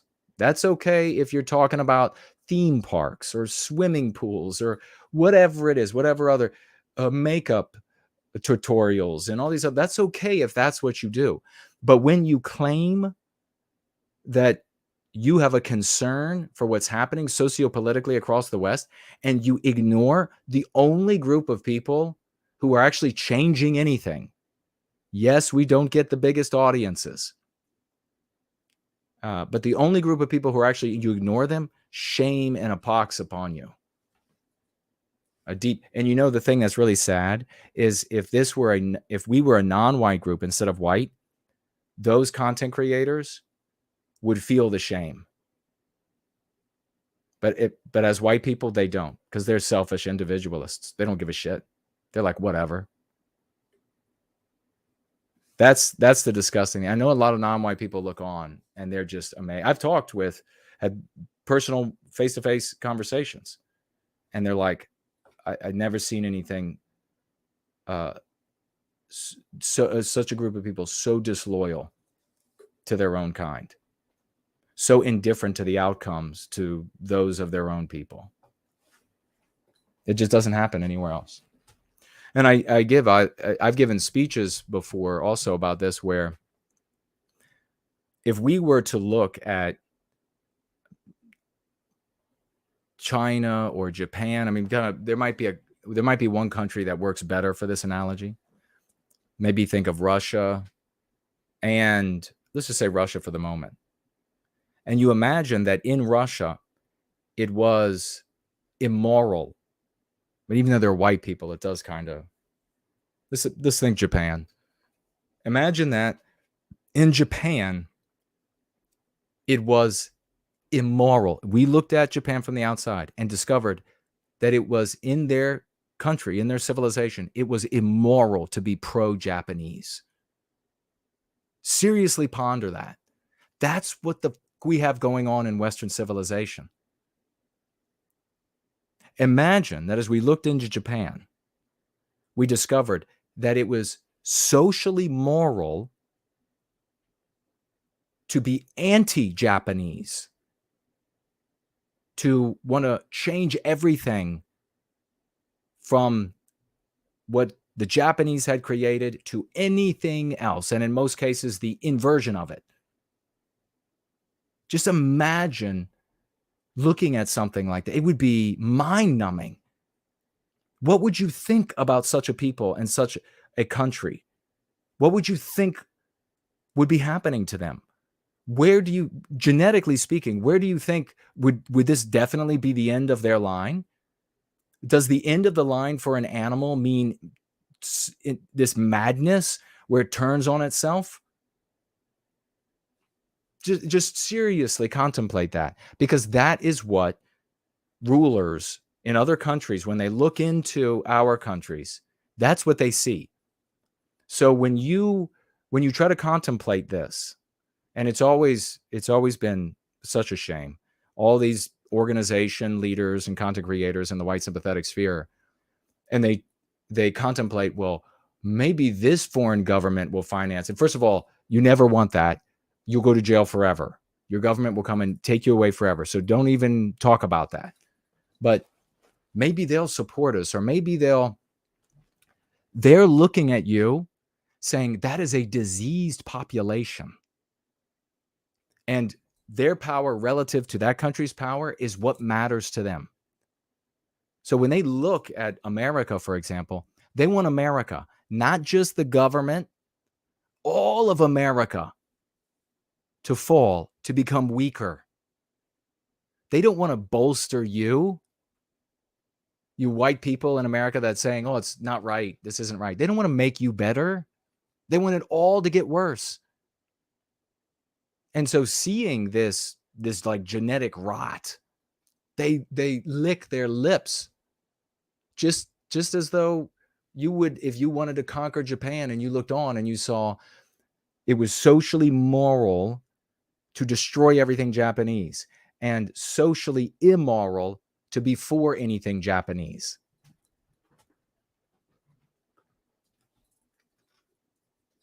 I guess it's no wonder that as we make change and push back, 33 people were sitting there waiting.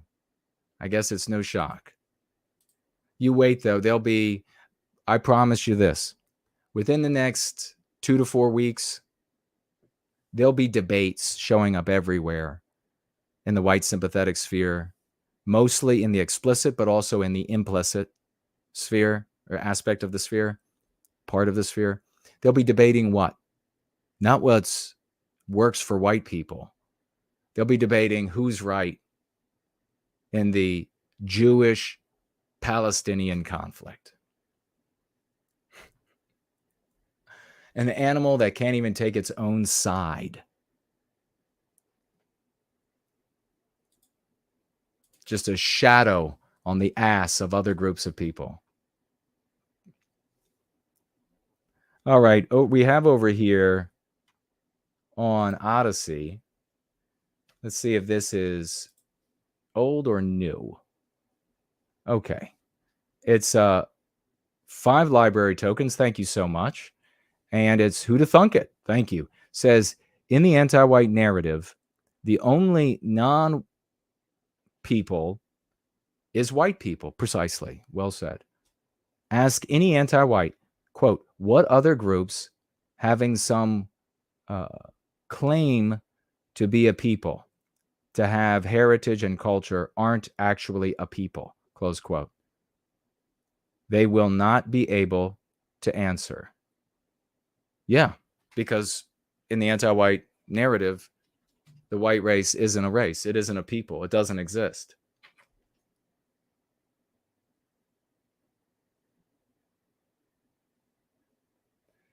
All right. I'm told that somebody in the live chat. Oh, good. This didn't happen long ago. Somebody in the live chat has said, did you tag me, person in the live chat, who said that my work, the work of Team White Wellbeing, will never reach the mainstream? Did you tag me? You need to tag me if you're going to challenge me. And here's what I'm going to go ahead and tell you to do. Just grab that little slide bar, go all the way back to the beginning, and then see if it's reached the mainstream. Because we're the only ones that have reached the mainstream. So it's working. It's working, and if more people wanted to do something that worked, it would work faster. But more people want to be idol, so they get an idol to worship. So we are the only people that are influencing the conversation about white people and our victimization. The only ones. And I will debate anybody on that. The challenge is out there for anybody. Everybody else is LARPing or being a shadow on the ass of the Jewish people, which are obviously better than them because the percentage that they complain about are able to work for their individual well-being by way of their group's well-being, which white people aren't able to do. So I encourage you, just go ahead and slide that back to the beginning and then watch. And we're having those kinds of successes at levels throughout society, transforming the conversation across Western countries, even Western countries that don't speak English. So maybe you didn't know about those. So honestly, maybe that was just your right now you're going to be like, oh shit, you're right. Oh shit, you did reach the mainstream. Was Tucker Carlson using anti-white before us? No. Was Charlie Kirk? Charlie Kirk is now using a handful of our concepts. He would have never known of them if it hadn't been for our influence. And we can go on and on. So we're reaching the mainstream in a way that no one else has, influencing the conversation in a way that no one else has. The problem is that too few people want to do the work. Too few people are interested in coming to the source to do the work and to listen to a content creator that they can't feel superior to. So you can't come here and look at me. I mean, you take, for example, the funny guy, salty guy. Everybody can go to his channel and feel better than him. To everybody, he feels like just another stoner. He's one of us. He would be sitting on that dirty couch with us, knocking back some ganja and razzing over this or that in the socio-political sphere right with us. You can't do that with me. You can't come here and say, oh, well, he's a degenerate. He's a whatever, just like me. So you've got to come here. And that's a testament to the people who have come here and have said, I'm wedding myself to this. This is the work that I'm doing. That they're not intimidated by other men striving for excellence. They want to be a part of that. I was in sports. I was in the service. And there were guys who were amazing in various ways. I always strove to be the best. But when I saw these people that were amazing, when I saw these guys that were amazing, I didn't feel like I had to just like run away from them. Especially if they were I wanted them on my team. What kind of an athlete wouldn't want the best players on his team? You want them on because you want to win. So there's obviously something different here with the people who show up. It's more important to us to recapture our destiny, to end the victimization of our people, to arrest anti-whiteism, and that benefit everyone of all groups within the West. That's more important than their own ego. Or maybe more aptly said, they tie their ego to that success. That's probably more accurate to say it that way. Ursa Major is here. Buscape is here. Great to see you. First Last is with us. Great to see you. Art Acrobat's here. Hello, brother. He said the Great Slots is here. Wonderful to see you. JK160. Great to see. Matt Walsh, he mentions. Matt Walsh has been using numerous concepts of ours. We got video of it. We are the reason why. We are the reason why. We don't have 7,000, 10,000 showing up to watch live. That's not our fault. That's the audience's fault. That doesn't mean we don't have the cure. We demonstrate that we have the cure. I so love, by the way, I so love the fact that the substance of this are concepts that we can demonstrate that we have been promulgating since long before they showed up anywhere, since long before. And so therefore, nobody can claim it for themselves. They can't come in and say, oh, well, I did that. Or I influenced. The one that I love is they say, well, this idol of mine has influenced in this intangible way the atmosphere in the West, and therefore people are now using your words. Whatever. Art Acrobat says, if we copied what the Jews do, would we become... Now, it's also a percentage. It's not all of them. There is... By the way, it's so disgusting. I got to just tell you. As far as... It's a wonderful thing, one direction. The other direction, it's really revolting. There's a Jewish guy, and he's not pretending not to be Jewish. And this is from back. This is from back in the day. And he has been a part of various explicit and implicit white sympathetic groups. And he's always been a participant. And it's not unknown. He clearly looks Jewish, and he clearly is advocating for white people, and he takes part. And he's like, he's not rich. He's not rich, but he takes part. And for many years, and he still does. I talked to another old timer the other day, and he actually mentioned him. I was like, what? That guy's still around? But he is. So for years, organizing, pulling newsletters together of multiple newspapers. One of the main things he's done. It's crazy. White people not doing it. This guy's doing it for all these different groups. The Jewish guy's doing it. You hear me? Get this. Back in the day, to get money out of a white sympathetic person, that was tough. Really tough. Now you see big money given to this content creator, that content creator. Oh, you got some good doom. Oh, you convinced me that the world is going to end, says the young Frenchman. Here's several $100,000 right before I kill myself, because you've really convinced me it's the end of the world. So hard to get money out of white sympathetic people before the internet got this robust. And there was a need for money for, I can't remember what it was.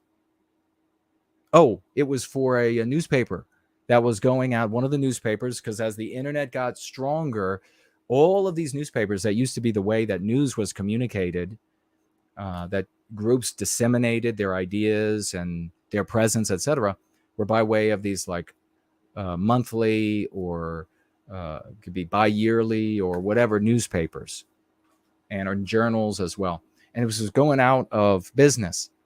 This Jewish guy dropped $7,000 to pull it out of the red. The Jewish guy. The newspaper was not pro-Israeli or anything like this. The Jewish guy did it. You look around, you're like, this is the white sympathetic sphere. You see the white people. Boy, there's a bunch of white people in the white sympathetic sphere, especially the explicit, talking specifically about the explicit one. And you have all these white people, and a bunch of them, because they've been bitten by this be a shadow on the ass of the Jews viper, and they've been inseminated. Maybe that's the way to put it. They've been inseminated. They go around all the time and they're just complaining about Jews endlessly. How awful the Jews are. Can't find $5 in their pocket. But then the Jew among them drops $7,000. And I'm telling you, the guy was not rich. He had like a basic pencil pushing job and totally inexpensive clothing, a totally broke down looking car, very basic. And the guy finds $7,000, and he put money in other times as well. But yeah, you just God keep complaining.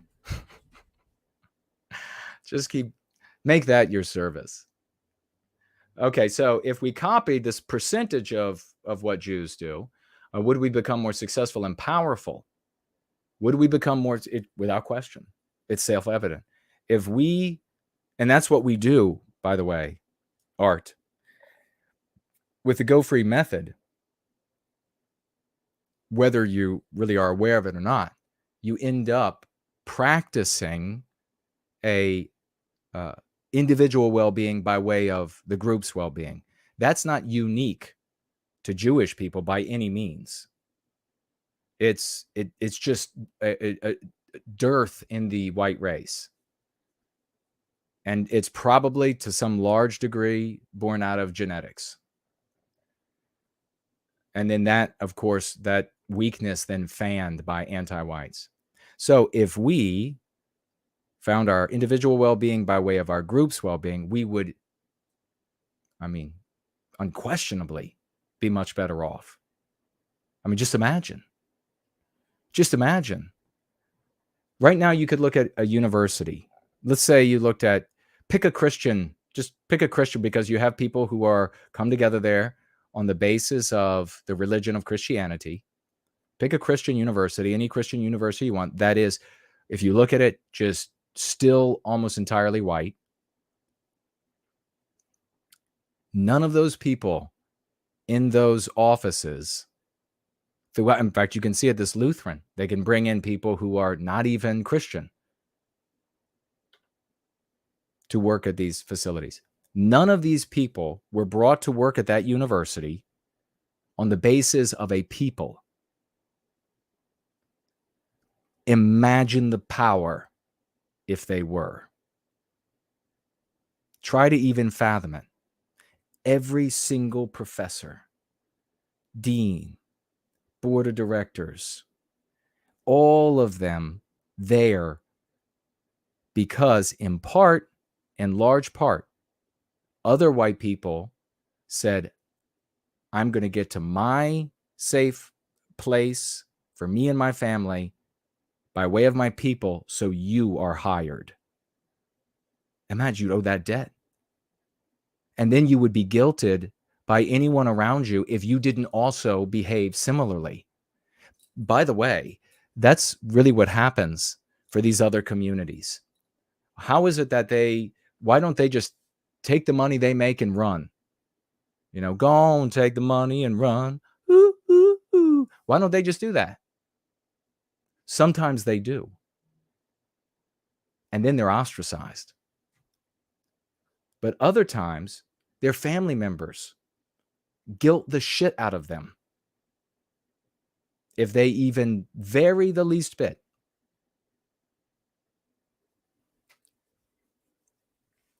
How many white people? I mean, this is the biggest joke of all time. How many white people grow up with a mother telling them, you must never harm another white person? We have been victimized. We are victimized in the world. You must look out for every single white person there is. How many white people? 0 grow up with that. They're going to have to start growing up with it. A mother to say, you only turn on a white person who has become anti-white and who has turned on us. Otherwise, it is your moral duty to stand up. No white person grows up that way. 0. White people grow up with sayings like, marry for money. Go get yours. That's what they grow up with. That's a good question, by the way, Art. And like I said, it's not unique to Jewish people. It's just almost totally absent in us. And it's also not all Jewish people. I want to be careful to say, too, as I've said, because it's the truth. I just want to be clear. As I said earlier about Vignarajah, she is this awful person. But all Indian people are not awful. There are good people, Indian people, and bad Indian people. We know this. But it's got to be said because there's a stereotype when it comes to white people standing up for us. So it's not just it goes without saying. It's just got to be said. The same holds true with every group of humanity. And also that no group of humanity is all one way. So that when you do that, and that's just a reality. That's not said for censors. That's said to understand the real context in which we find ourselves so that we formulate a solution. When you take up this like J-Spurg idea and anti-black, where it's like every black person is these awful things and every Jewish person is these awful things. Those are the main groups. The other groups are less often disparaged. But when you say that about an entire group, you anthropomorphize a group of sentient individuals that live in a context that you also have to take into account, but are not. And a history that you have to take into account, but are not. And then you try to formulate a path to victory through that fictional nonsense. I don't know what it is. I think maybe it really is an aspect of, I mean, if you want to look at it from the point of view of evolution, and you can have people, I know you can have Christians on both sides of that equation, and atheists are going to be on just the evolution side. But there are Christians who believe that evolution is real and caused by God, and Christians who believe that it's not. But if just for a moment we could postulate that evolution in some way is real and that there are differences, then maybe the people who do all this anthropomorphizing all the time, they have not gotten to that stage of consciousness yet. And they can't compute it otherwise. It's got to be anthropomorphized. The whole thing's got to be turned into like a single brain that's thinking it, because they otherwise can't conceptualize it. I've discovered in deep conversation, we don't really get an opportunity to go very deep on roll-ins or gatherings because there just isn't the time for them. We've already been going 2.5 hours, but I've had plenty conversations with people where I sense that they have reached a perceptual limit of reflecting on what was before.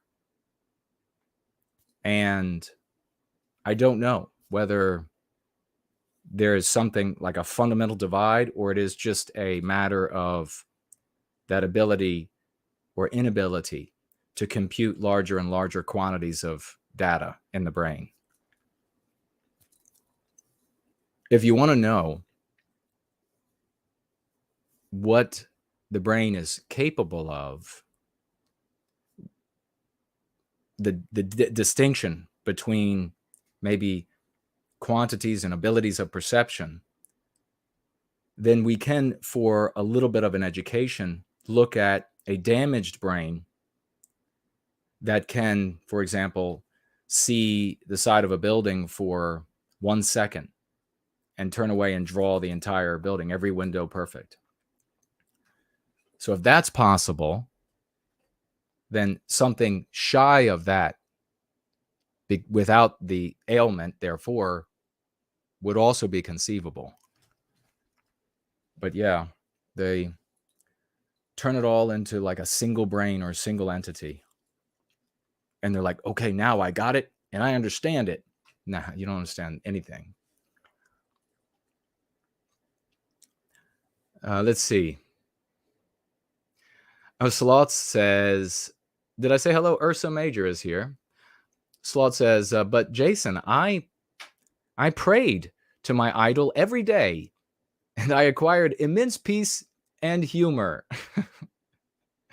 It's not fair that the mainstream isn't picking up Aunt Natism. Fairness fairy, and then crying emojis. That's so funny. Yeah, I wonder why the mainstream is not saying everything that these Ant Nats and Cult Nats and Antags are saying. I wonder why. I wonder why.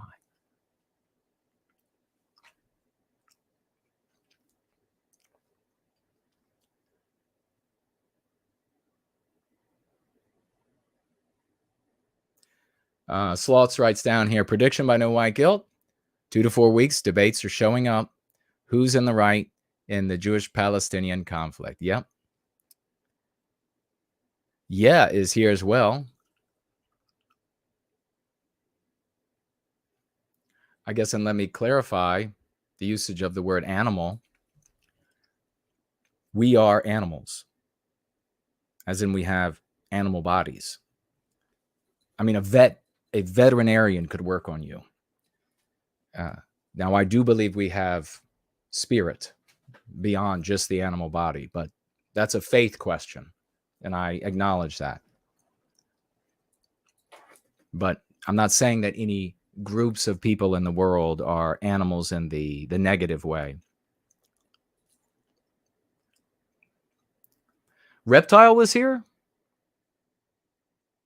Darn. Oh, he was here. Reptile says, sadly, I have to get back to working. I love you all and stay awesome. Westman, good night. Damn. Was he here earlier when I was talking about this community and people saying they have to go to work or they got to go to sleep because they got to go to work or they're just getting off work or they're at work? Was he here then? Because he just wrote that. You do not see that as much anywhere else. It's amazing. Honestly, PWR, when I was over there, all those years and that much larger audience, I feel like I never, maybe just a couple times, saw somebody say something about work. But I mean, everywhere else that I've been, other chats, you look, keep an eye out for it. You'll suddenly notice, you'll be like, whoa, what do these people do? What are they doing? Azimuth Clark is here. The Wolf Throne. That's a cool name. Okay, cool. The guy, apparently the guy, when I shared, and I wasn't like attacking this guy or whatever, the guy that was saying it will never reach the mainstream, apparently said, cool, he didn't know, and he didn't mean any offense by it. So, and I wasn't like, if it sounded aggressive, I was not. I'm just making the case. And actually, you gave me the opportunity to make the case, so I appreciate that. For White Wellbeing is here. Great to see you. Spike is here, and Spike says, I love when the Polish politician says, keep your doctors, engineers, and scientists. We don't want or need you. That's funny. But Spike, they have to, that government has to take up the go free method because they're getting undermined. Ethno-nationalism won't defend them. But yeah, that's pretty funny. Because they always say, well, how do you know I wouldn't have been an astronaut?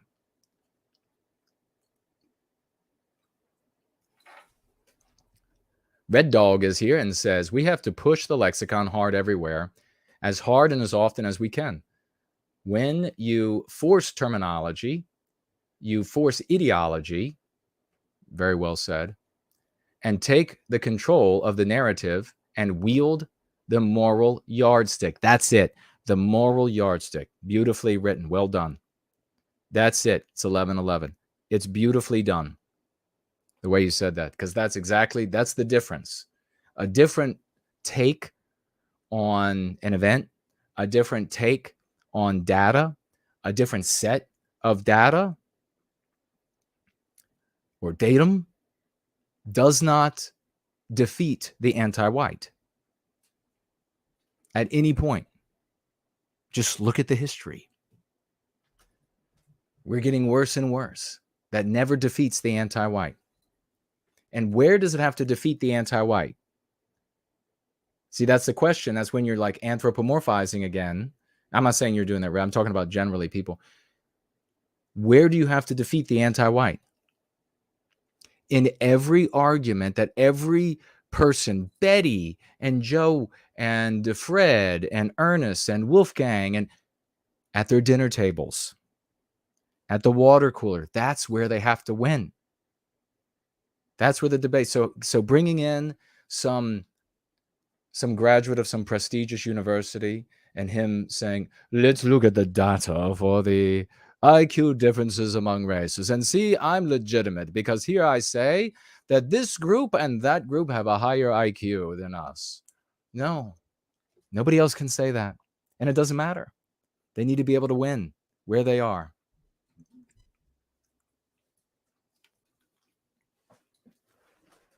Even if they could.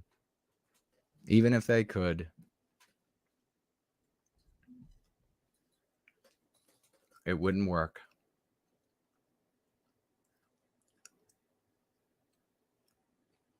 Franklin pointing out that Go Free is not seen by vagues, the general population, as National Socialists. And that's right. Promethean Healing is here. Great to see you, brother. Davey is here. Oh, first last. I appreciate that, brother. We love you, Jason. Well, much, much love in return. We're going to take a look over here on these monitors, and then we're going to get back to our final story. Because it's bound to be a question that you all are likely to face. What's going on? What do you think about why Israel is just sitting out there? Time Traveler says, sorry that you're dealing with. I'm sorry what you're dealing with. Our thoughts and prayers are with you. Well, thank you for that. I appreciate that, brother. Very, very much. Ardent White is here, and so is Panderjit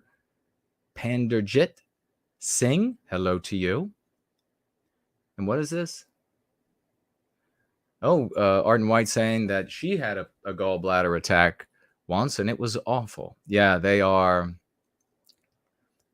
something else. They could be different degrees of attack, but the worst one that I've had, I made what now looking back was a poor decision to go to the hospital, since the hospital is no longer Western.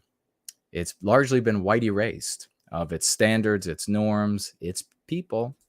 And although there are plenty of competent non-white doctors in the world, they weren't at this hospital. And yeah, they came in, and I was in. So you hear people say that the could tell me what your pain is on a 1 to 10. And how many times have you ever heard somebody say like 3? Right? That would still be significant pain, but nobody ever says that. They're always like 9. And you look at them and you're thinking, this is like, no, what if you were cut in half and in an auto crash, you were cut in half, you would only be 1 degree more in pain than this? So nobody like says it. I try to make it as real as I can. And so the ongoing pain, the base level pain of it was a 5-6. I mean, there was no like moment of not slightly vocalizing like, like it was rough. And then it would have these spikes and they would seriously go up to like between a 7 or 8, like articulating the pain without like trying to even stop it.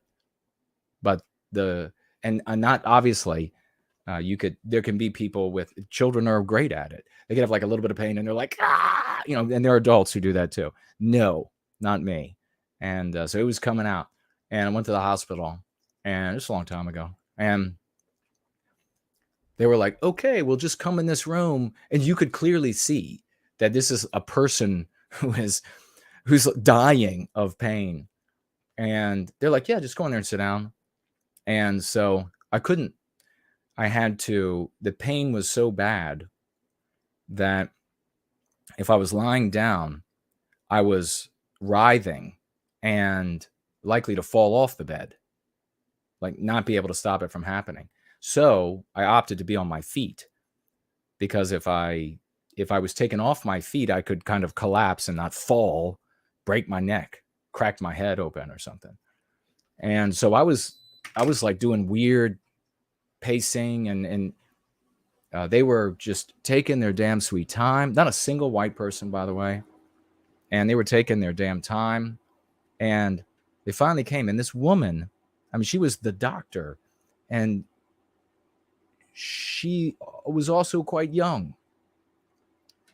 And so she was trying to like palpate and trying to ask a question. She's like, okay, well, I guess we'll do a scan. We'll see if this is a stone. And so finally, I'm still, this is hours. I'm like walking around and they put these leads and everything on me to, like they do. They weren't watching any of that shit. As I was walking around and like dragging their machine with these leads, at times they just came off and nobody came. And this is not, by the way, this was not like ghetto hospital. This is like a legit hospital, but this is what it's become. And anyhow, so they didn't come. Eventually, the guy who does the ultrasound came, and this was an old white guy. And he comes rolling in and he's like, oh, I'm going to need you to get on the bed. You got to try to stay still. And I told him, I was like, I'm going to try to stay still. Got up on the bed. He's getting ready to do this ultrasound on my back. And he said, I'm on my side. And he said, Jesus, didn't they give you any morphine? And I said, morphine? They haven't given me less fiend. And he said, Jesus Christ. And he jumped up and ran out of the room. Like, seriously, like hurried. And then they came in. Finally, they like hustled in and they had, there was all non-white people. And these were not representative of all non-white people, but they were definitely incompetent. And so the girl comes in and she has this like syringe she's going to shoot into the IV. And I told her, I was like, not a full dose. Whatever you would give under the circumstance, it has to be less because I get sick. I'll be sick for days from it. And she's like, okay. And reached right up and shot it all in. I shit you not. Right after I told her, And of course, it just took moments, and it started coursing through my body, and the pain went away, and so did much of my connection with reality. The guy was able to do the scan at that point, but yeah, I actually did make that joke when I was in that kind of pain. And then they said, she came in, it was like another hour, and she said, and I'm just getting sicker and sicker. And she's like, well, there are no stones. Go home, take Tylenol. I'm not kidding. So what's the use? Wonder what kind of treatment I would have had if America was still 90% white, 90+% white, and we hadn't wasted the countless dollars, the countless hours of genius of our people, all of this, our time, our industry, our creativity, trying to make diversity, multiracialism work, and failing. And what kind of hospitals would we have if white people weren't infected with anti-whiteism and they were achieving their best? What happened to the Italy of yore? What happened to the UK of yore? What happened to the America of yore, where it was like every so many months there was a brand new invention or something else that was amazing that came into existence? And many of those things from like people's garages, people's basements. Are you going to conclude now that there's just nothing else left to make anymore? It's not happening, so there's nothing else left to make. Like the advancements now are these incremental advancements in computing, in tech, that have reached like their logical conclusion as far as the track that it can be on. And eventually it'll reach its conclusion with how much better the tech can get, but more importantly, how much better the tech can get vis-a-vis our ability to interact with it. So what would the hospitals be like today? You know what's going to piss you off? How many of our loved ones would be alive today? How much healthier would we all be?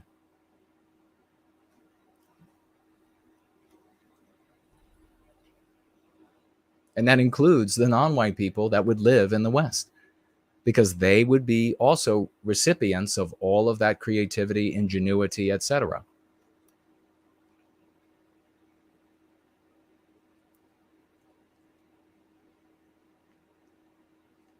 Sloth's pointing out, notice she said white birth rates. Precisely, good sir. You and I right on the same track there. Beautifully what Sloth says here. No culture is impoverished except in the eyes of their victimizers. Beautifully said, sir. That's magnificent. See, the best people come here.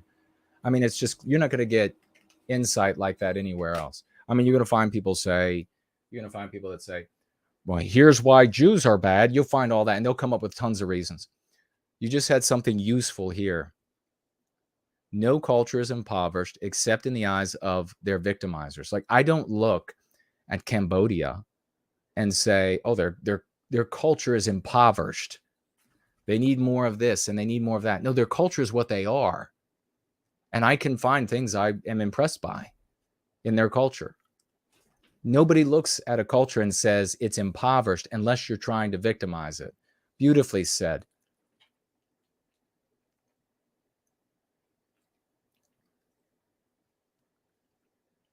If you're out there and you're making smart points and I'm not reading them, it's because you didn't tag me. I'm seeing Slots has tagged me. I'm seeing what he wrote.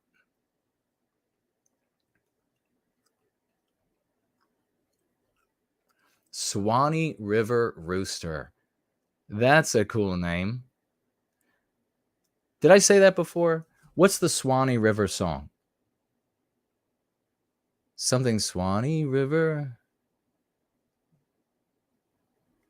That's where the... Yeah, see, that's... Where does that song come from?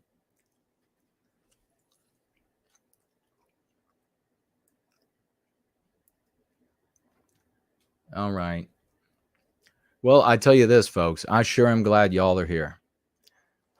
Because if it weren't for y'all, if it weren't for all you all know the champs in this community. You see them acting, doing great deeds for white well-being, and therefore for everybody in the West. Genuinely so. That's not lip service. That's not hyperbole. That's not sophistry. It's easily visible. It's on the table. You can see. You all are the ones doing it and making it happen. And if you weren't here, it would be like me all those years holding meetings where nobody would show up, or 1 or 2 people would show up.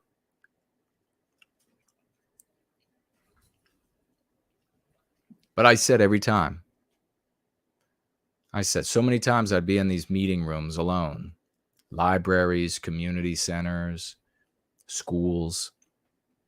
And I would be in these rooms, nobody shows up. And I'm like, every time I'd be like, this is not going to end this way. It is not ending this way. And by God, it hasn't. The champs are showing up.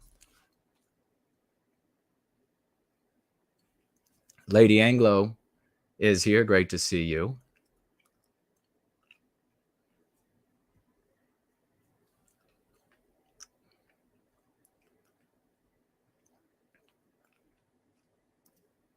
I remember, and I'm life just like everybody else here. No like wildly different scenarios, but I mean, like I had my mother would say, nobody's going to show up again, because I would come back, be like, nobody showed up, or I'd be on the phone, nobody showed up. She would say, don't go, nobody else is going to show up, just like last time. And then what's going to happen is these people are going to show up, they're going to find out about that you're there, and they're going to show up to beat you up, destroy your car. And so I had that same pressure. And there were a couple times, I remember one where I think there were 3, maybe 4. I think it was 3 guys and 1 girl. And they were all white, anti-whites. And I know I'm not going to be able to mistake a Jewish person for a white person unless there's great similarity. But they were all white. I think it was 3 guys and 1, and they were like Antifa looking. But they didn't have the balaclavas or anything like that on. And they showed up. And I saw them through the window as they came up. I was in one of the meeting rooms. Nobody showed up. I was waiting. One of them walks by the room, looks in, looks at me. I could tell total dirty, just nasty, anti-white filth. And was it that for? I think it was the second time when he walked back by, I stood up.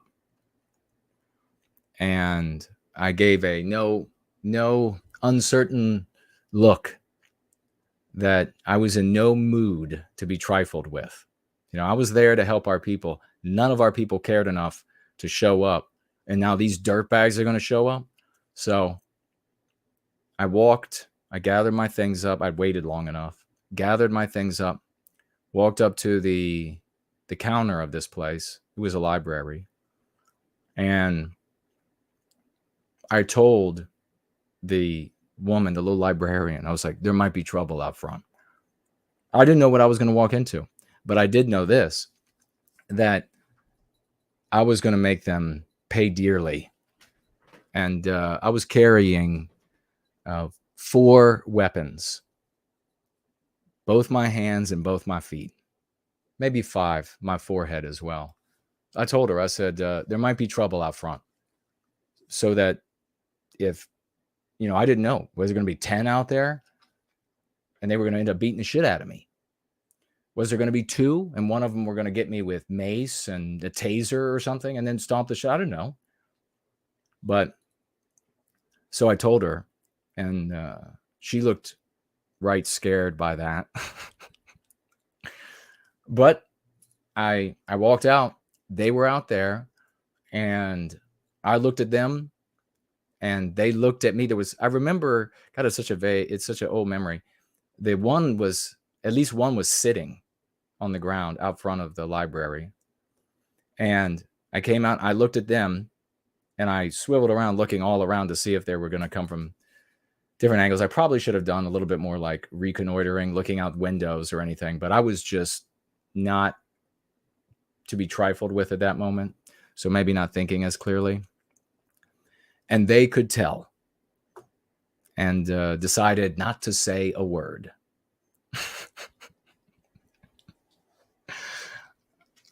They were like, nobody showed up for his meeting. You better just let him go.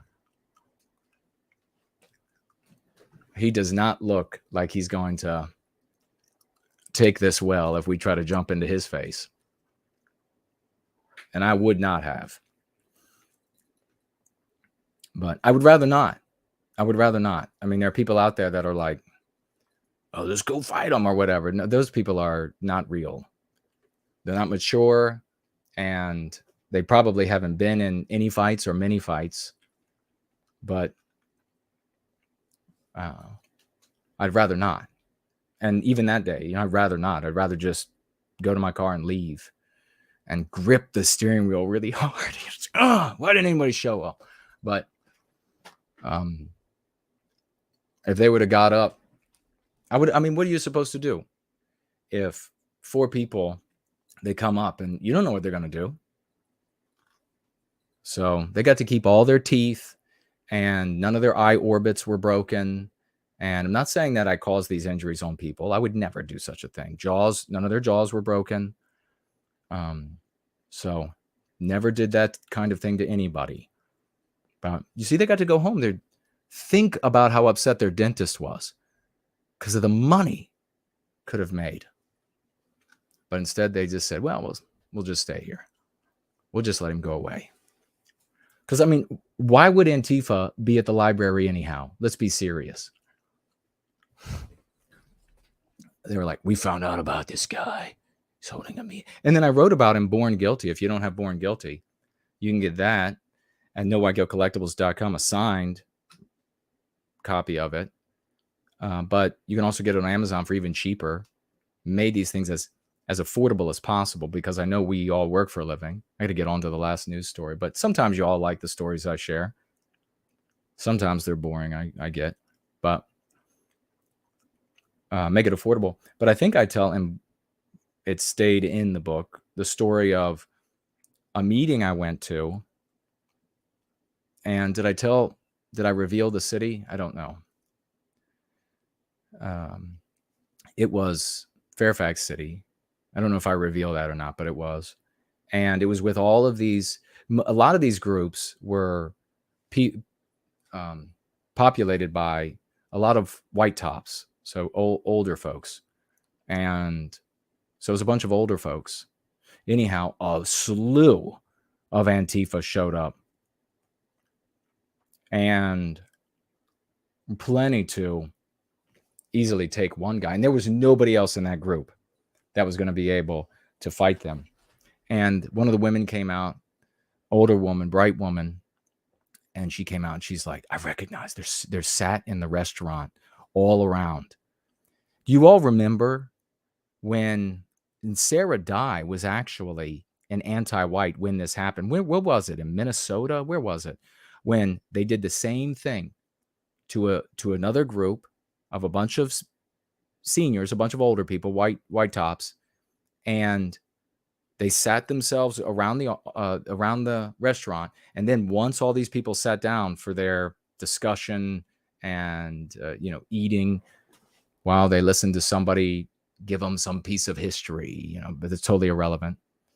And all of these Antifa jumped up and they like bludgeoned them with baseball bats and blackjacks and brass knuckles. Do you remember this? And Sarah came on.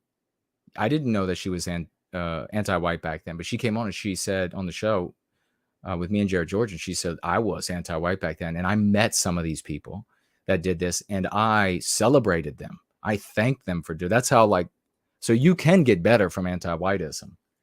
She obviously has gone 180 degrees and then suffered the wrath of those same people. But so that's how they were sat up in this restaurant. Who knows? Maybe they were getting ready to do the exact same thing. And she came up and she was telling the guy who was in charge. And I heard and I said, where? Which ones are they? And she said, So she put her back to me, and she's like at the third table in.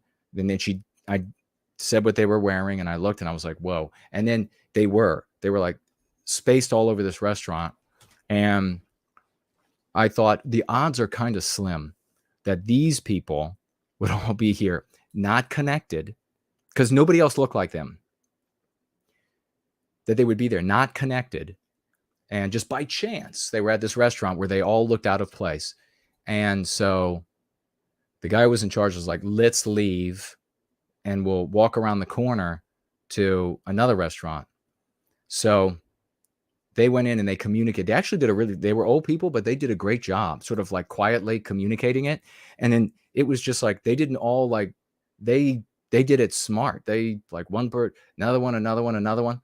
And I stood outside watching through these windows, and you could see these people. It was verified that this indeed was happening. They were like watching them get up. There goes two of the old people. There goes one of the old people. There goes three of the old people. And you can see they were looking around. They were looking at each other. And so I'm thinking at that point, are they going to all like try to run out? One of these old people had a walker.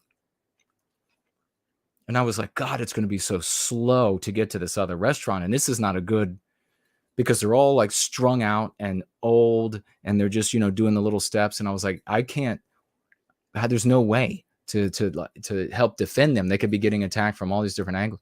But we got there into the new place, and we sat down. The new place was empty. No one in there.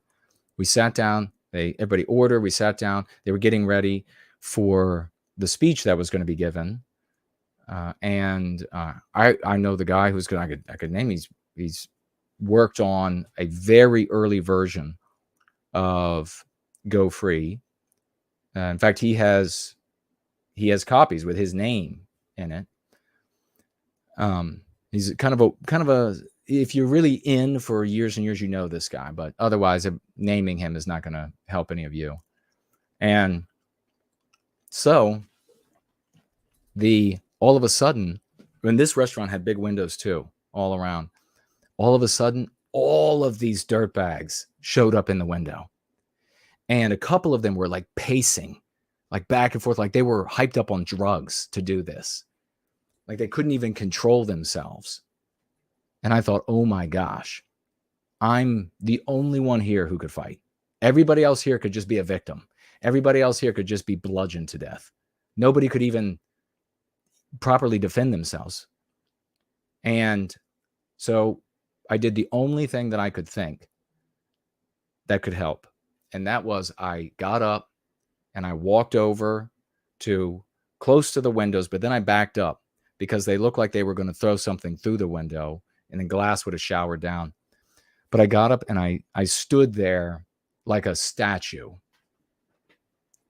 staring at them and letting my energy convey to them that there are enough of you that if you get in here and you come to harm these people or whatever, I'm maiming several of you. You obviously have enough people, but I am going to maim for life several of you SOBs. And they were getting the message because they got on their phones and they were frantically calling. And then, and this is the thing too. I think they had one non-white person with them that I could clearly see was non-white. They were able to summon several more blacks, but even then they didn't feel up to it. And it was weird seeing this, seeing this group of people sort of deflate through this window. They were ready to maul, and they deflated. It was, and then as they sort of like, oh, their shoulders went down, and they're like, oh, well, we kind of lost the fight. And then they just kind of broke off into twos and threes and started leaving. And they all left. And I didn't think for a moment that was a ruse. I could tell that they had made a better choice. None of them wanted to be the few that I was able to get a hold of in that process. But you don't want to have to fight. See, that was a much better outcome. Because who knows? Maybe I would have been blinded. Maybe I would have been maimed in the process of maiming them. So it's better that it ended up that way. But yeah, for all those people out there in the white sympathetic sphere, the explicit ones, all the tough talkers, all of a sudden they're like, Jason's a pussy. Jason doesn't want to fight on me. Jason doesn't want to talk tough about him. I have actually fought them. The vast majority of those people haven't actually had a physical altercation with these people. Or they've had one. And it's been where like police could break it up because it was a big display. I've had interactions where there's no one to break it up. And that's the kind of street fight where people die. There's no one there to stop it from happening or going further. So, yeah, there you can see how much contempt and why I would have so much contempt for so many of these tough talkers. They come online, like the people over here. They come online. And they want to say, oh, you're a pussy. Oh, you're not tough enough. Sure, I'm not.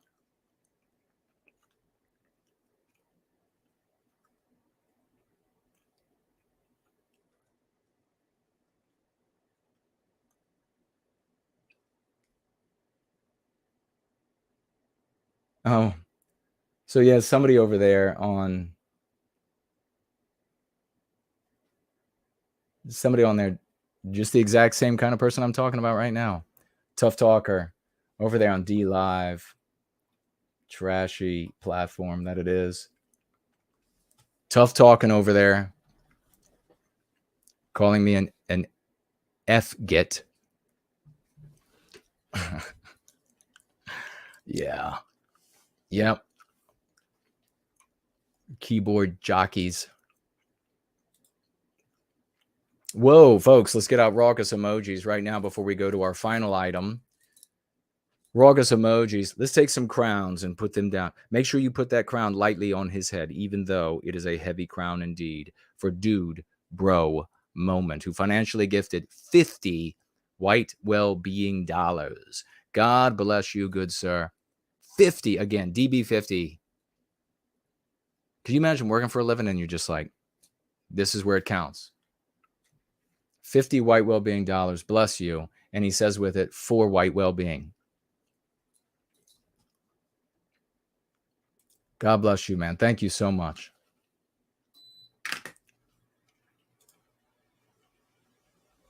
Is it working over? Oh, it is working on Rumble. Okay. I stream over there, but no one shows up, largely. What a surprise.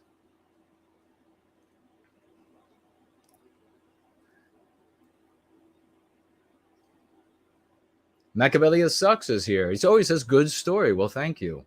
I don't know which one. I guess I told a couple now. Penderjeet says white tops. Nice. Like flat tops. Yes. All the white. That's what you used to always say way back in the day, because it was like the vast majority were white tops. And I remember over all the years, they would look at me and they would say, oh, there's hope, because I was young. That's it. There's hope. You're young.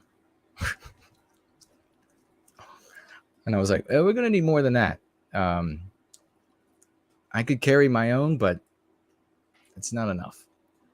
Thankfully, Team White Wellbeing has shown up on the scene. Oh, Franklin says his belly is a weapon. Ursa Major, the hospital story is scary, man. She writes, until we get our country back, you might want to move to Vermont or Cambodia. Yeah. I have woke up in hospitals.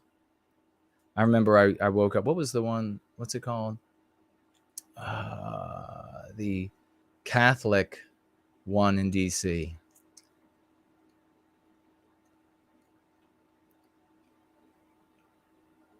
I can't remember it right now. Maybe somebody could look it up and they'll tell you.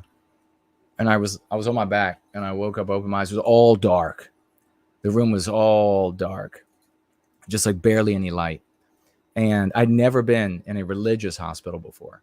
And so when I opened my eyes, there was a crucifix on the wall right in front of me. I was on my back, I was facing. I opened my eyes and I was like, uh-oh.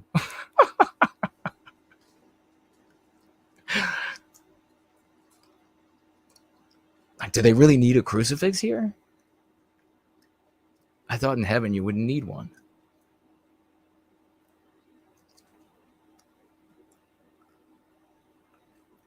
JK 160 pointing out that there is a hospital named after MLK that was nicknamed Killer King Hospital.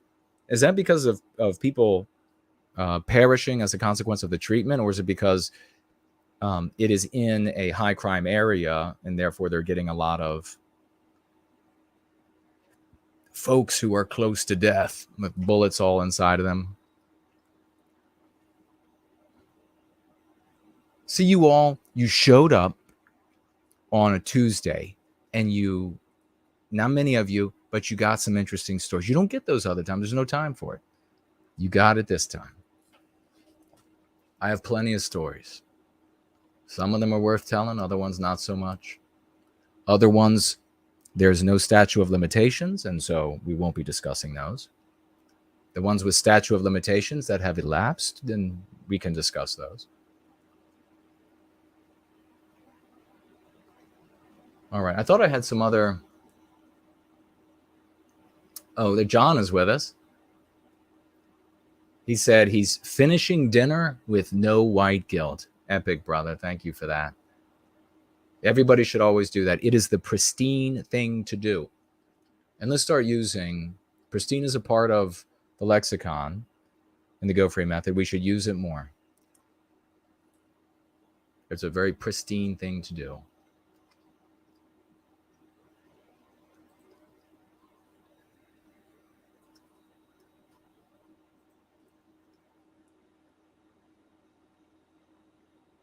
Oh, Sloth says that he doesn't think that reptile was present when I was talking about how in this community so often, more often than elsewhere, we hear people talking about work. This happened at work, got to go to work, at work, coming back from work, etc. It happens more than anywhere else. So that's telling also.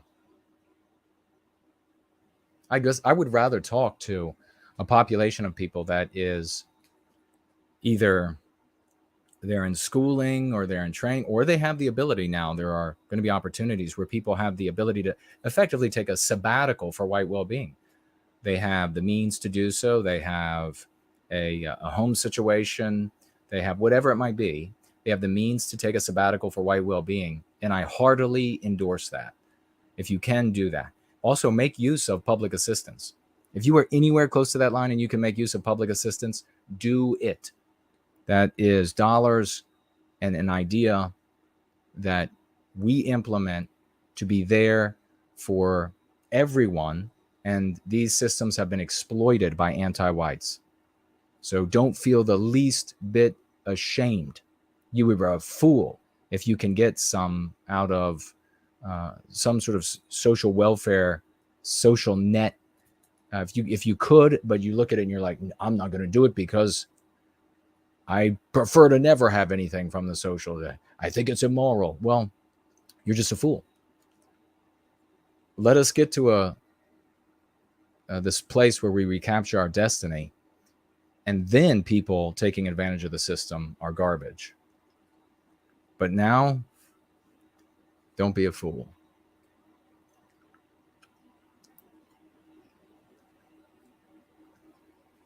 Jay Bishop helping somebody out to tag No White Guilt to get me to see their comments. So the Wolf Throne is saying something. I'll have to find that. Oh, Franklin did as well. Well, thank you very much, the both of you.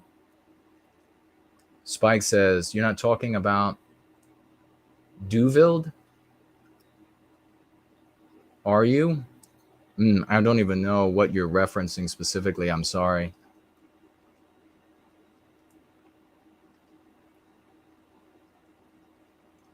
Oh, were you all asking about Nathaniel Kapner as the Jew? No, he's not. No, Brother Nathaniel Kapner. That's right. He is a convert. He has, like, as far as I know, rejected his identity as a Jew. No, this guy was a Jew. He was not saying he rejected his identity. He was nothing like he wasn't like simultaneously advocating for Jews, though. But I guess just who knows what motivated him and motivates him. He's not like steering the groups into some like negative. I would notice that if that were taking place. He's not steering them to something that undermines. He actually let me speak whenever I wanted to. So he was doing the opposite, the actual opposite. Yeah, think about that for a minute. I hadn't thought about that in a long time, since back in the day when I did that. There was a guy whose house we met at for, I think, 3 of the different groups technically. And so we had meetings there several times, and I spoke several times there by way of this Jewish guy. But the guy who actually owned the house, if I had to put money down, I would say he would never let me speak if it were like up to him, if he were deciding. He was a white guy.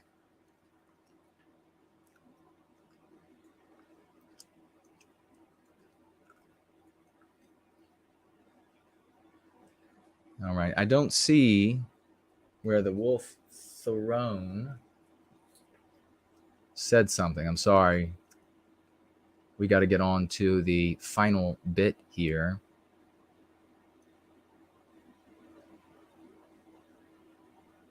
Oh, Wolf Throne asked, what's the best platform to ask Jason a question? Tag me as No White Guilt. Right here. And I'll see it. You could also tag me as No White Guilt on Entropy if you can get over there. I mean, there's no chance, really. I would have to look away from the live chat for like 17 hours for it to scroll away. But if you want to be sure that it wouldn't go anywhere, you can do it on Entropy. But, on D, if you put it on D Live, that chat's not moving. Rumble, Odyssey, just tag me.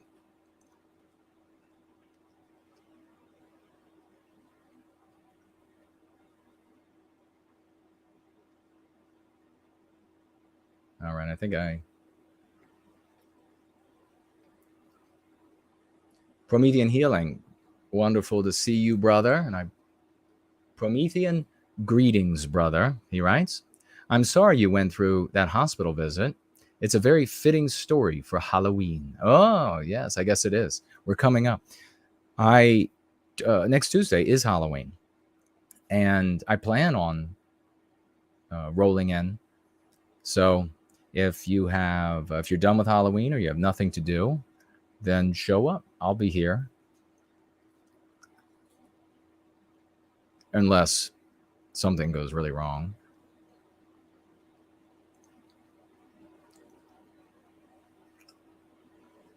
All right. The gallbladder attack, I have largely fought it down.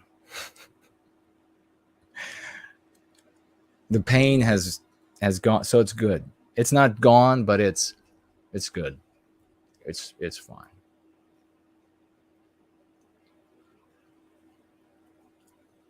June says, Jason is a great white alpha male. You're damn right. Should be like my head on the front of a great white shark.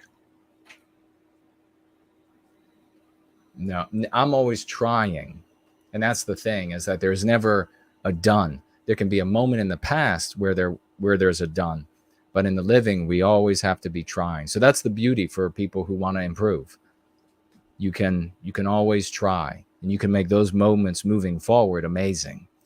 Like, I don't know, for example, Franklin, for example, anybody, but did Franklin ever guess, maybe he did, that he would change the language being used by centimillionaires?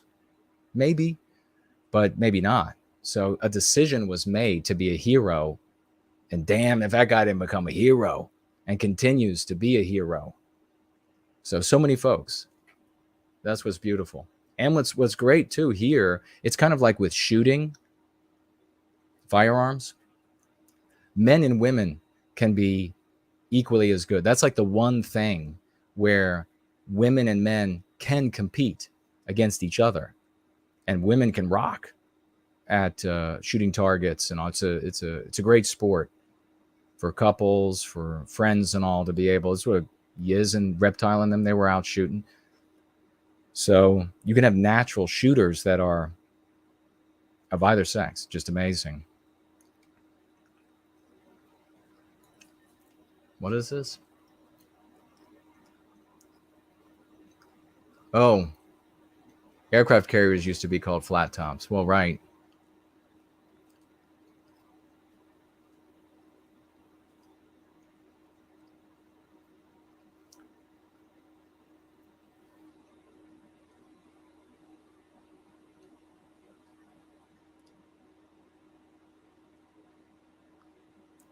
So you can make a decision to be a hero. You can make a decision to be a better shot, and you can just improve upon improvement. And just like in shooting, men and women in today's battlefields can be just as amazing. It's females can step up and they can be the one that a content creator says, I like this person. And that's who they're going to listen to. So many of these content creators, they don't want to hear anything from me directly. Brian is here. Hello to you. Miss Tizos Carf is here. He says, Jason, I remember in high school, a fight broke out in the science classroom during lunch. I had to get out of there fast. Yeah. So nobody was there to break it up. So it was a real mess, huh? Yes, I'm on Machiavelli Sucks is saying that he is on D Live, or asking about me being on D Live. Do you have an account on D Live? If you do, then I'm over there. No white guilt. And if you can't find me, then let me know, because these alternative platforms are garbage. If they don't specifically have an interest in you, nobody's going to know you're there. LG is here. Great to see you. And she says she's folding clothes with no white guilt. Thank you. That's awesome. I should make bumper stickers of these. Building a fence with no white guilt. Folding clothes with no white guilt. JD87 is asking best Halloween attire. Just for anybody? The past Halloweens I've dressed up, and I really had a lot of fun with the great Mr. Jared George. And you can look back and you can find those videos on the platform, on the channel here on YouTube. Those were a lot of fun. I don't know if I'll be dressing up this year, but I'll show up.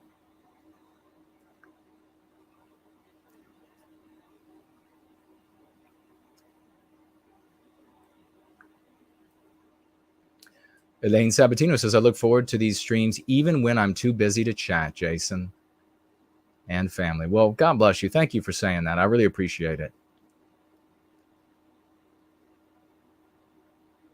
Spike says that the Jewish guy I'm talking about, he says, might be smart enough to see the world without Western kind and not like what he sees. I think that's really what it is for him, and was. And I'm glad to hear that he's still kicking and still in the white sympathetic sphere. Yeah, I'm sure he looks out at the world and sees Western culture and civilization being white erased. And he thinks, my God,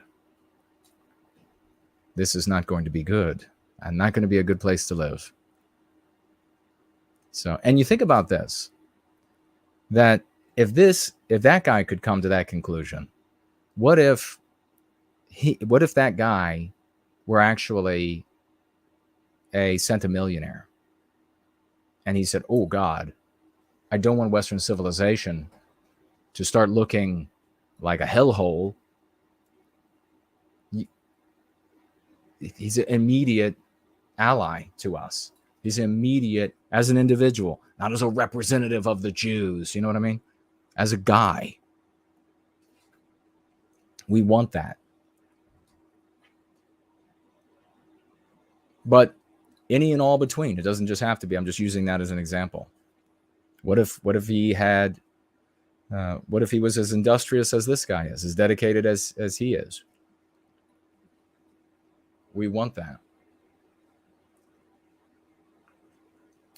Blonde Ambition is here. Hello, good to see you. She says, hello, everyone. Just now able to tune in. Good evening. A good evening to you. JD87, proving my point here, says, not even able to find your channel on other platforms. Well, if you drop down into the description, you'll see, or you could just go right to nowhiteguilt.org. And there's a tab there for different platforms I'm on and a long list of them. I don't know if they're all there, but there's a long list of them there. And so you can click on them there and then follow me. And that's what everybody should do, because you never know when anti-white is going to the anti-whites at YouTube are going to decide enough of this. We don't care that he wants to benefit everybody. He's getting in the way of our anti-whiteism.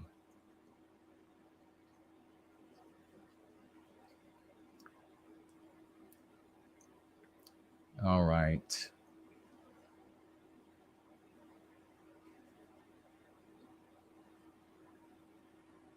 Jerry Mikulik's daughter is a pro shooter like him. Oh, really? She competes in different classes, says Promethean Healing. Jerry does pistol shooting and can hit dimes in the air after you throw them. Amazing, isn't it?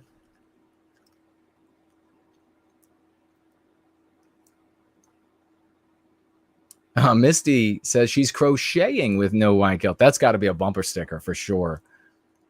Thank you for sharing that. Very cool. Crocheting with no white guilt. Franklin says spontaneously combusting with no white guilt. He is on fire for white well-being. A Patriot says cleaning a gun with no white guilt. That can be a bit of a messy thing. Thank you for sharing. That's very cool. That just reminds me, I may or may not have any firearms that I have to clean or not clean. Really, you should have like a smock and a nice table and everything. I don't have that, but dirty clothes and rags, and because it gets a little messy. It's impossible, isn't it, to keep it from making a mess. A little bit of a mess, not a lot. Promethean Healing says, I think he's even shot Tic Tacs. His daughter shoots shotguns, I think. Wow. Spike says, whipping ass with no white guilt. That would be a great sticker. Very cool.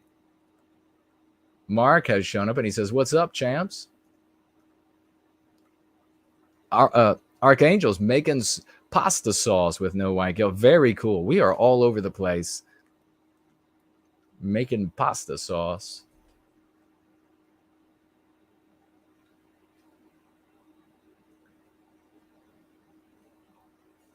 I hope it's delicious.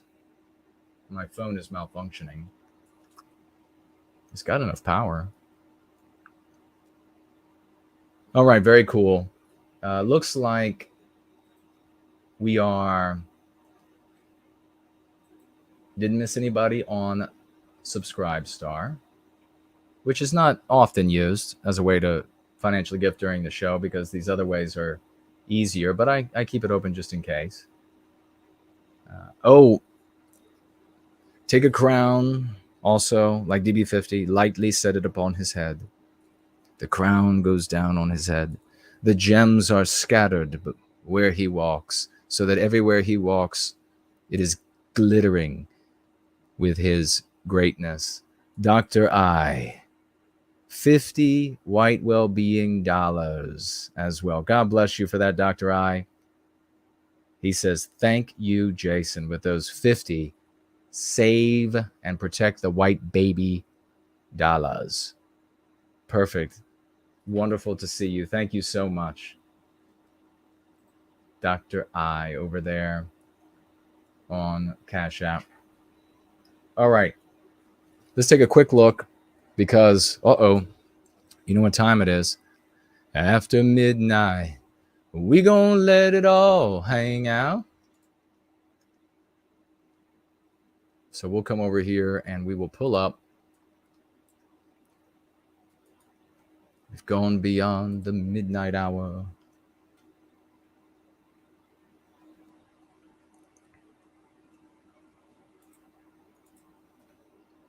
All right, here we go. Take a quick look at this nonsense. There's one of the tanks set up and ready to roll. No Halloween costume on it, so maybe we're not going to see a Halloween invasion.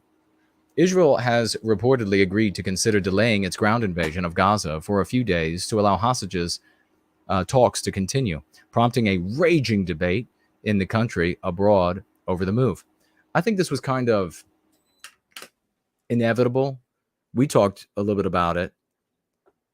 And, you know, I had shared a conversation that I had about what will probably happen is that they'll gear up and they'll have conversations about hostages unless they want all the hostages dead and they just don't care.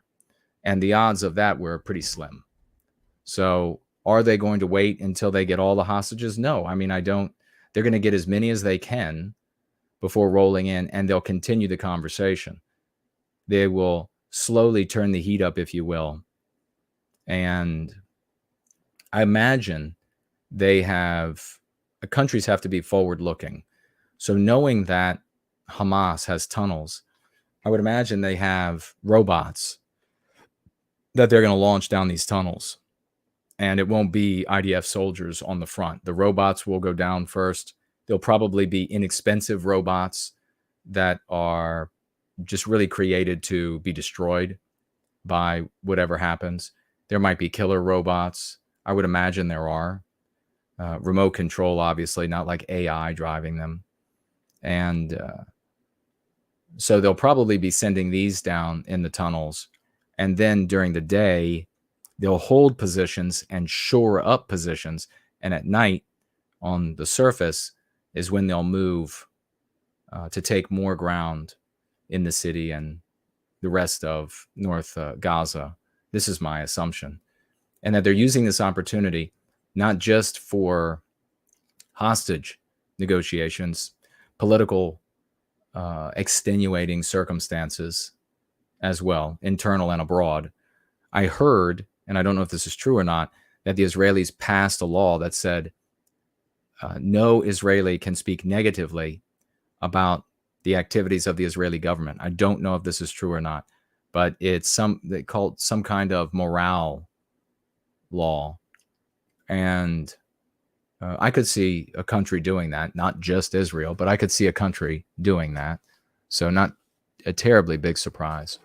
But I would imagine that it's not just hostages considerations and international considerations vis-a-vis, politics, but also considerations about potential sites from which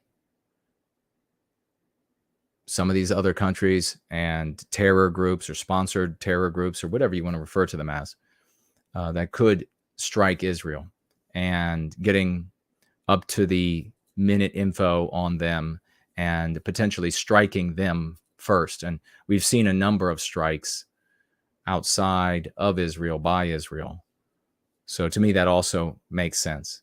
It also makes sense that they will be attacked from Lebanon when they go in, but it won't be like an all-out. it'll be something that they too will slowly increase the heat on, to say it's going to get worse if you don't get out. It's going to get worse if you don't get out. That's what I imagine. But, war can be really messy, obviously. And things, the best laid plans can go wrong. But this is probably a sketch that is very close to what's actually happening there. The Biden administration is said to be at the forefront of a cautious approach, worried that Israel doesn't have an attainable military goal. And that's a legitimate consideration. Like, what is the goal? How do you know that you've gotten there? It might be intentionally nebulous, even to the architects. It might be kept nebulous for the rest of the world for several reasons. So you can see with the complexity how flippant and vapid and superficial it is for content creators to wax ad infinitum, ad nauseum, about this is the reason for that, and that's the reason for this. And then how really silly. I mean, I can get that if they're getting people's attention and they're getting the rewards from that attention, at least there's a logical motivation for them. It's contemptible, but logical. Their audience, though, what in the hell is going on in their heads? Why are you there? To eradicate the terror group Hamas, partly because of a lack of readiness to complete the monumental task. I don't think that that's not a lack of readiness is not the issue. Hamas has had 15 years to prepare a dense defense in depth that integrates subterranean, ground level, and above ground fortifications, communication tunnels, replacements, and fighting positions. Michael Knights, a fellow with the Washington Institute, noted in a recent analysis. But time is what can be done over an expansive time is determined by the intelligence, the connections, the liquidity, the material, etc. So having a lot of time doesn't necessarily mean that they've come up with something really good. You know what I mean? The terror group has laid the groundwork for potential minefields, improvised explosive devices, explosively formed penetrator anti-armor mines, and buildings rigged as explosive booby traps, all of which carry the potential for massive Israeli casualties. There are going to be Israeli soldiers that die, without question. But massive? No, I don't see that happening. If they encountered anything that was too hostile, too bloody, it's not going to be like America not caring at all for the white men that are out there catching bullets. They're going to, my guess, methodically take a step, and wherever there is intense resistance, they'll just use other means to deal with them. When they come across a tunnel, an entrance to a tunnel, they can mount up around that, send robots down, then their soldiers can go down after that, and that will be part of the shoring process. So it's not like they're going to find, some authors have talked about it like they're going to find tunnels and then kind of just walk away from them, and then Hamas is going to come popping out like popcorn everywhere. No, and I don't think that anything that they take will not then be surveilled in every wavelength imaginable. So heat signatures and everything. So if they can't say for sure, I mean, they probably have a system that the soldiers wear on their uniform, that the computers and the sensors that are observing the landscape can identify every single soldier. And so when something shows up that's not, when heat crawls up out of a hole in the ground somewhere, or suddenly there's a heat signature in a building, sound in a building or something, they'll know. So it's sort of like they're giving the idea that this is much more like World War II tech. And it's just a man on the ground that's got to deal with whatever. And the bad guys could be popping up anywhere. And just no one would know until they started killing you. Defense Secretary Lloyd Austin, yeah, he should be in Defense Secretary, has had numerous calls with Israel's hawkish Minister of Defense. He's hawkish. Yoav Gallant, in which he expounded upon the problems American forces faced during their own urban combat in the Middle East over the past 2 decades. The first thing that everyone should know, and I think, does Lloyd talk that way? I don't know. And I think everyone does know, is that urban combat is extremely difficult. Look at this. They love those American APCs. President Biden echoed Austin's call to consider delaying the invasion during his trip to Tel Aviv last week, or week before last, I guess, urging Israel to avoid the same mistakes the U.S. made in the impassioned aftermath of the 9/11 attacks. That's what it was, just a mistake. Sure. It's just a mistake. I caution that while you feel that rage, don't be consumed by it. Biden did not say this, did he? Come on. Biden said, I caution that, where am I? Where am I? Can we have pizza? I got to take a dump. What did he say? I've got to go to the what room? I've got to go to the something room. But it wasn't the toilet. Somebody probably knows. After 9/11, we were enraged. While we sought justice and got justice, we also made mistakes. Situation room, LG. That's right. That's what he said. I'm going to start calling my bathroom the situation room. You know, when your bathroom actually gets called the situation room, there's something wrong with your GI. That's all I'm saying. There's something wrong with the GI tract. This is the situation room.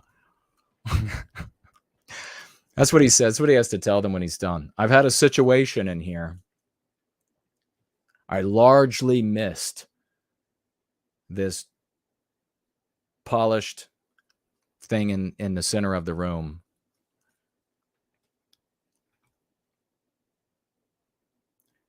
During an address in the country, Biden called on Israel to make, quote, an honest assessment about whether the path you're on will achieve those objectives. What a dumb thing to say. Oops. But a senior Israeli security told I don't know if that's how, so he's just called a security, told The Guardian that the current situation is different from the situation the U.S. was in. It's not Fallujah or Baghdad or Basra. It's kibbutz, 300 meters from Gaza City, referring to the proximity of Israeli forces to the targeted territory. Our villages are spitting distance from the Palestinians who invaded.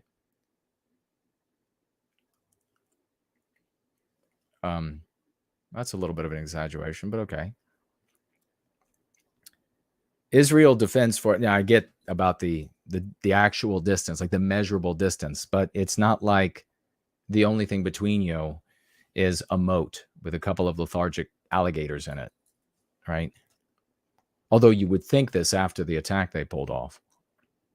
They just came skipping across the alligators' backs.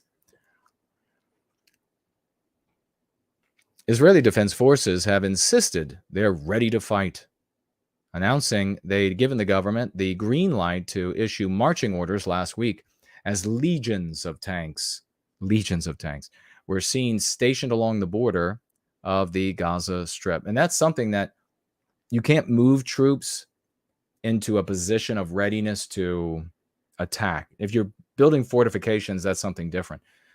But when you move them into a position for attack, you've got to do something with them not long thereafter, or they slowly lose their ability to act swiftly on command. IDF officials Tuesday warned the government that their troops couldn't be kept on hold indefinitely if they wanted to remain battle ready. See, this is terrible. Look at these dead. They got dead people, and this is very small. If that's to be believed, then that's a child. And over here, probably the same. That's really terrible. Former Deputy National Security Advisor to Israel, Chuck Frelich, also pointed out that waiting on an attack opens Israel up to the risk of seeing public opinion turn against it as its rocket attacks against Gaza continue to hurt. No. Why did this author say rocket attacks against Gaza? Maybe that's to imply there's some sort of like equality in weaponry. Israel's not using rockets. They're not using flying pipe bombs. And I heard one content creator said that the Palestinians were being carpet bombed. Well, that content creator doesn't know what he's talking about. Israel is using laser guided bombs. They're hitting specific sites. And that doesn't mean that innocent people aren't getting killed. That absolutely can still happen. I mean, it's not like they're going to see a target and think we've got a fire on it, and then here goes a civilian by, and they're going to be like, hold on. Although there are stories of Americans seeing children go by a target and waiting until they're gone. And it might happen, but civilians are dying, and civilians have died on both sides. It's horrible. Genuinely just a ghastly thing. But true, this person, what he's saying here, Chuck, what he's saying is true. The further they get away from the actual attack by Hamas, the more global opinion. It appears like everybody's concerned with the Jews one way or the other. They either worship them or they bellyache endlessly about them, hate them to death. I'm like one of the people that's just like, no more. Either way, I don't want to hear anymore. I don't live in their story.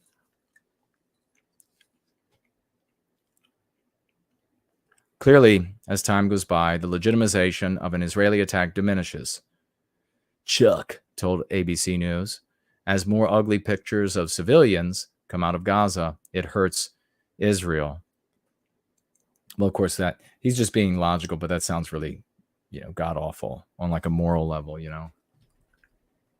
During the visit to IDF troops on Monday, Gallant promised them, "We are preparing thoroughly. It will be a lethal attack." Well, they've been saying that for a long time.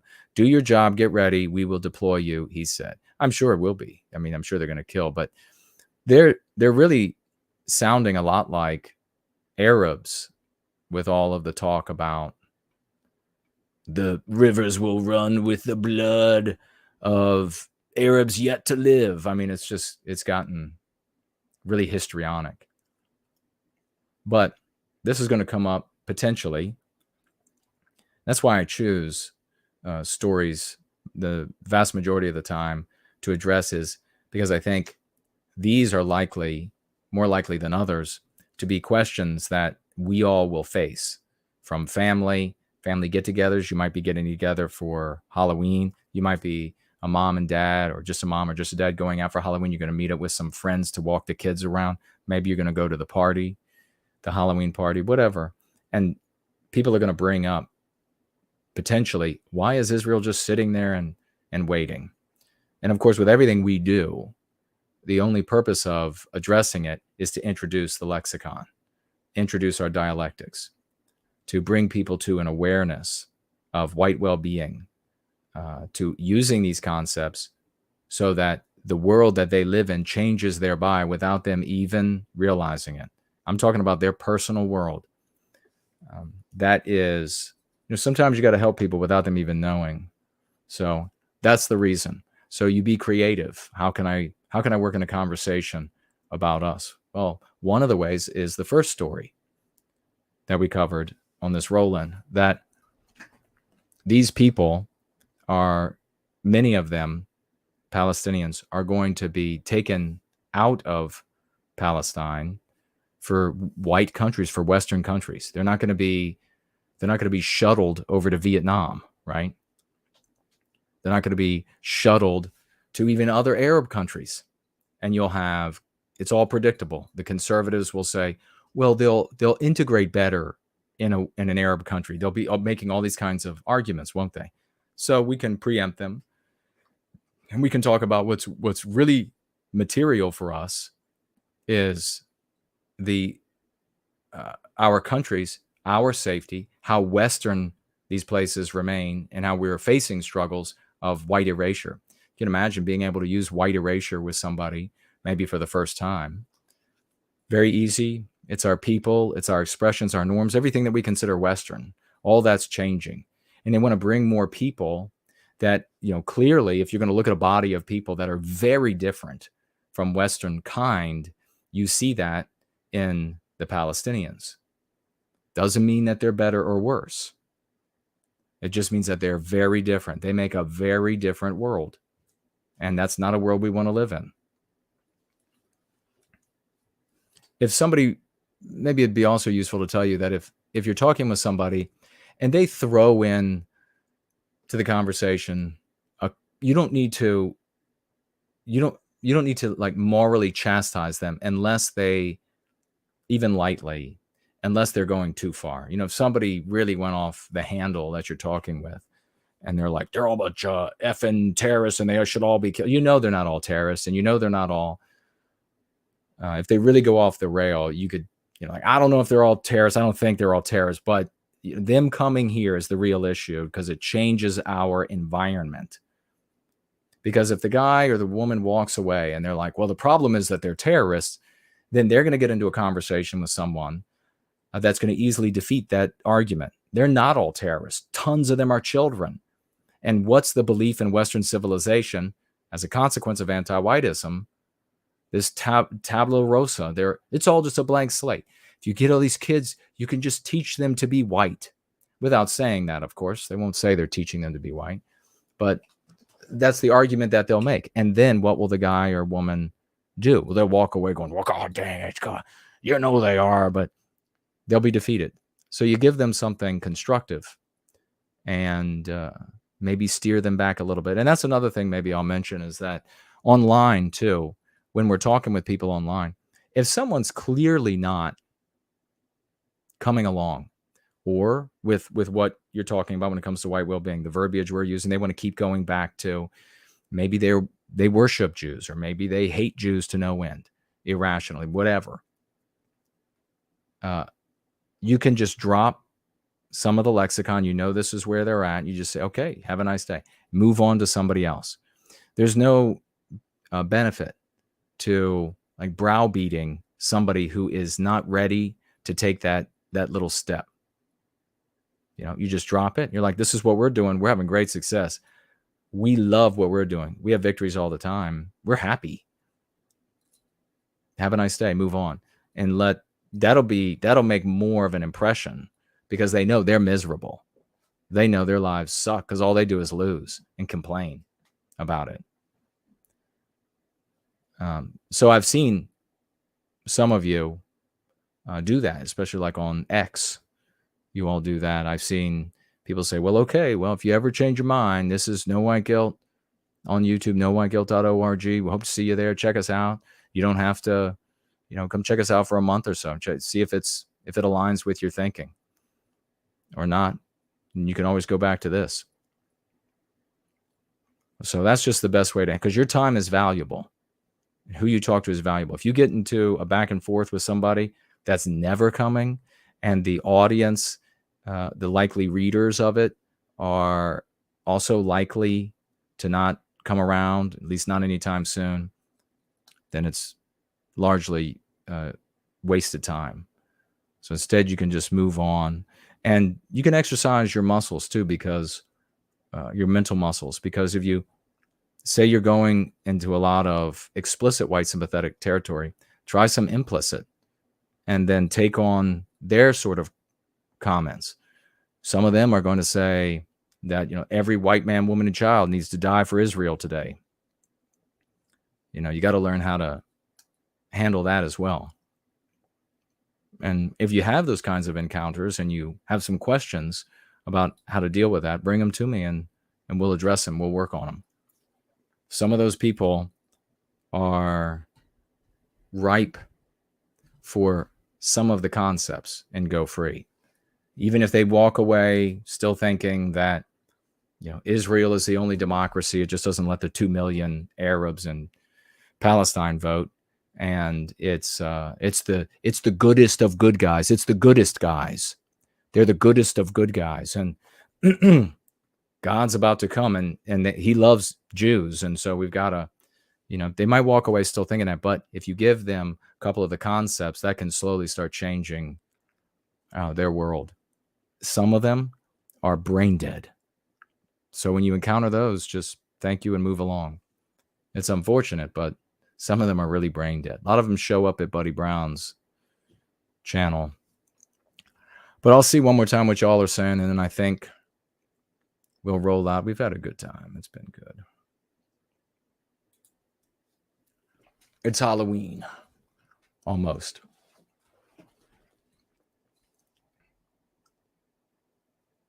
Nadi is here. Hello to you. Red Dog says maybe it would be a good idea to have a seminar, to have seminar streams on specifics of argumentation, strategies on various questions, objections, and topics. I will do that for y'all. If you can think of some specifics that you would like to, that maybe you've encountered and you want some help addressing, let me know and I'll do that for y'all. It'll be just us again, but that's okay. We're the ones who are doing something.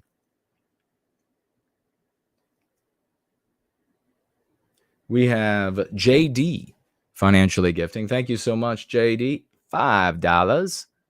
$5 white well-being dollars.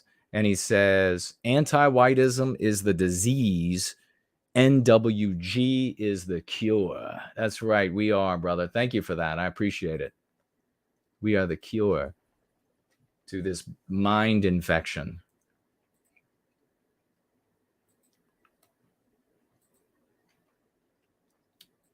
All right.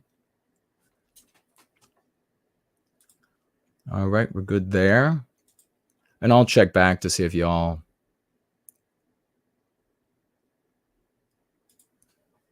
said anything in the live chat before I roll out.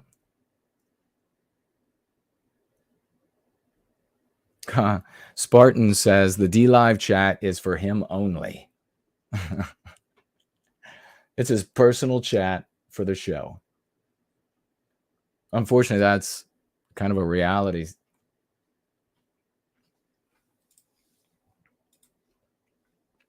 Okay, and good. We didn't miss anybody over there.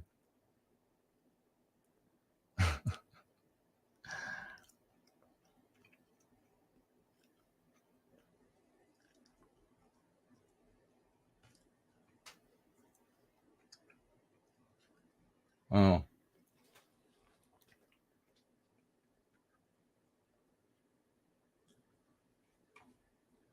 Scum insulting me on the other useless platforms.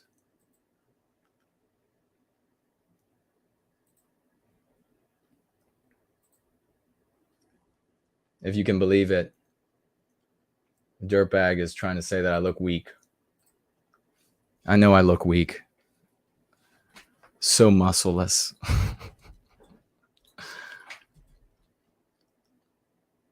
Finger Fretter is here. Great to see you. Promethean Healing says, I like that Ferrari 458 or 488. Oh, that's a good question. Which one is it? Jeez, you got me. He says, I can't tell which. I know you've worn it before. Yeah, I have. I'm trying to remember which Ferrari it is. Walker Humphrey, great to see you. Said about the J-Spurg over there, insulting me, saying that I'm weak. That muscle-wise that I'm weak. Walker Humphrey said, he means that you make him weak in the knees. That's probably true. Helios Abbott is here. Great to see you. That's funny. It's probably true.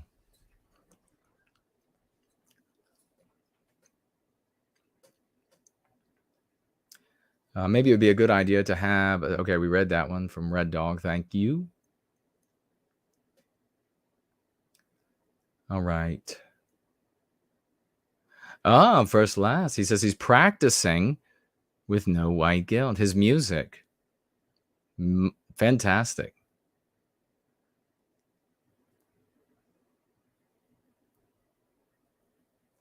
Gosh, we're making music with no white guilt. We're cooking pasta. We're doing all kinds of... It's great. Fantastic.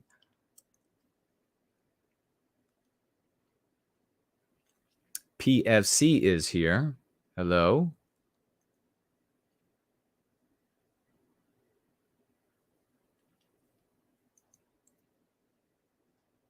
Thank you all for celebrating the big financial gifters. All right, I think we have reached about the end of the comments. Helios Abbott says, thanks for rolling in tonight, Jason. Made my evening with no white guilt as always. Very cool. Thank you for that. Sandra is here. I don't think I've seen you comment before.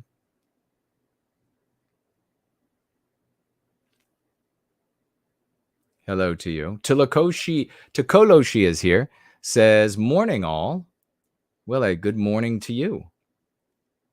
For the days when I used to stream so long on Going Free that we would put people to bed and then be there when they wake up.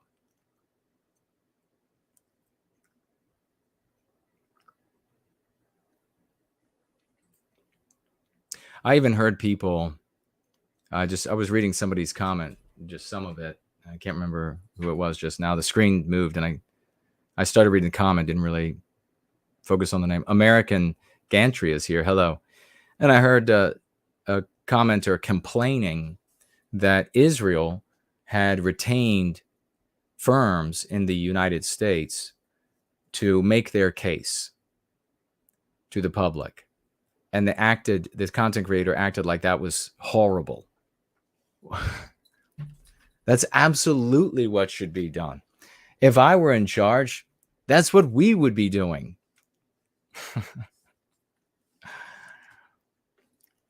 Promethean Promulgation is here. Great to see you.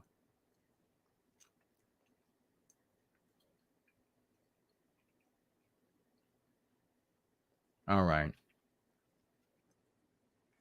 I think we are finished. So unless something really bizarre happens, I'll be back on Sunday for the gathering, 5 p.m. Eastern Standard Time. And it'll be maybe a little bit more Halloween-esque. You see, I got my dragon and skull out for everybody. And then Tuesday, of course, on Halloween. Who knows if something's going to happen, but probably just on Sunday. Otherwise, I'm going to be working on other parts of White Wellbeing, including trying to get this damn audiobook of It's a Comedy, Damn It finished. There are so many variables, and it's a pain in the ass. So, but it'll be good. It'll be fun. And maybe it'll be a way for those who are implicit white sympathetic to get interested, have a laugh, and then say, well, who is this person? Who is this community? And come over. Anything that can help to grow the community. And with that, I don't set the price. I have an agreement with the 3 major distributors of audiobooks. So whatever they put it at is, and it varies, is just where it is. So it won't be much though, because it's largely based on the number of pages. I guess that amounts to the amount of time for the totality of the audiobook. But all right, folks, be safe. And I think we're going to go out on the Raymond Foster song where he's making the sign. I enjoy that video. And then we'll be back. Be safe, be good, and see you on Sunday, if not sooner. Roll out.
Won't make me shake.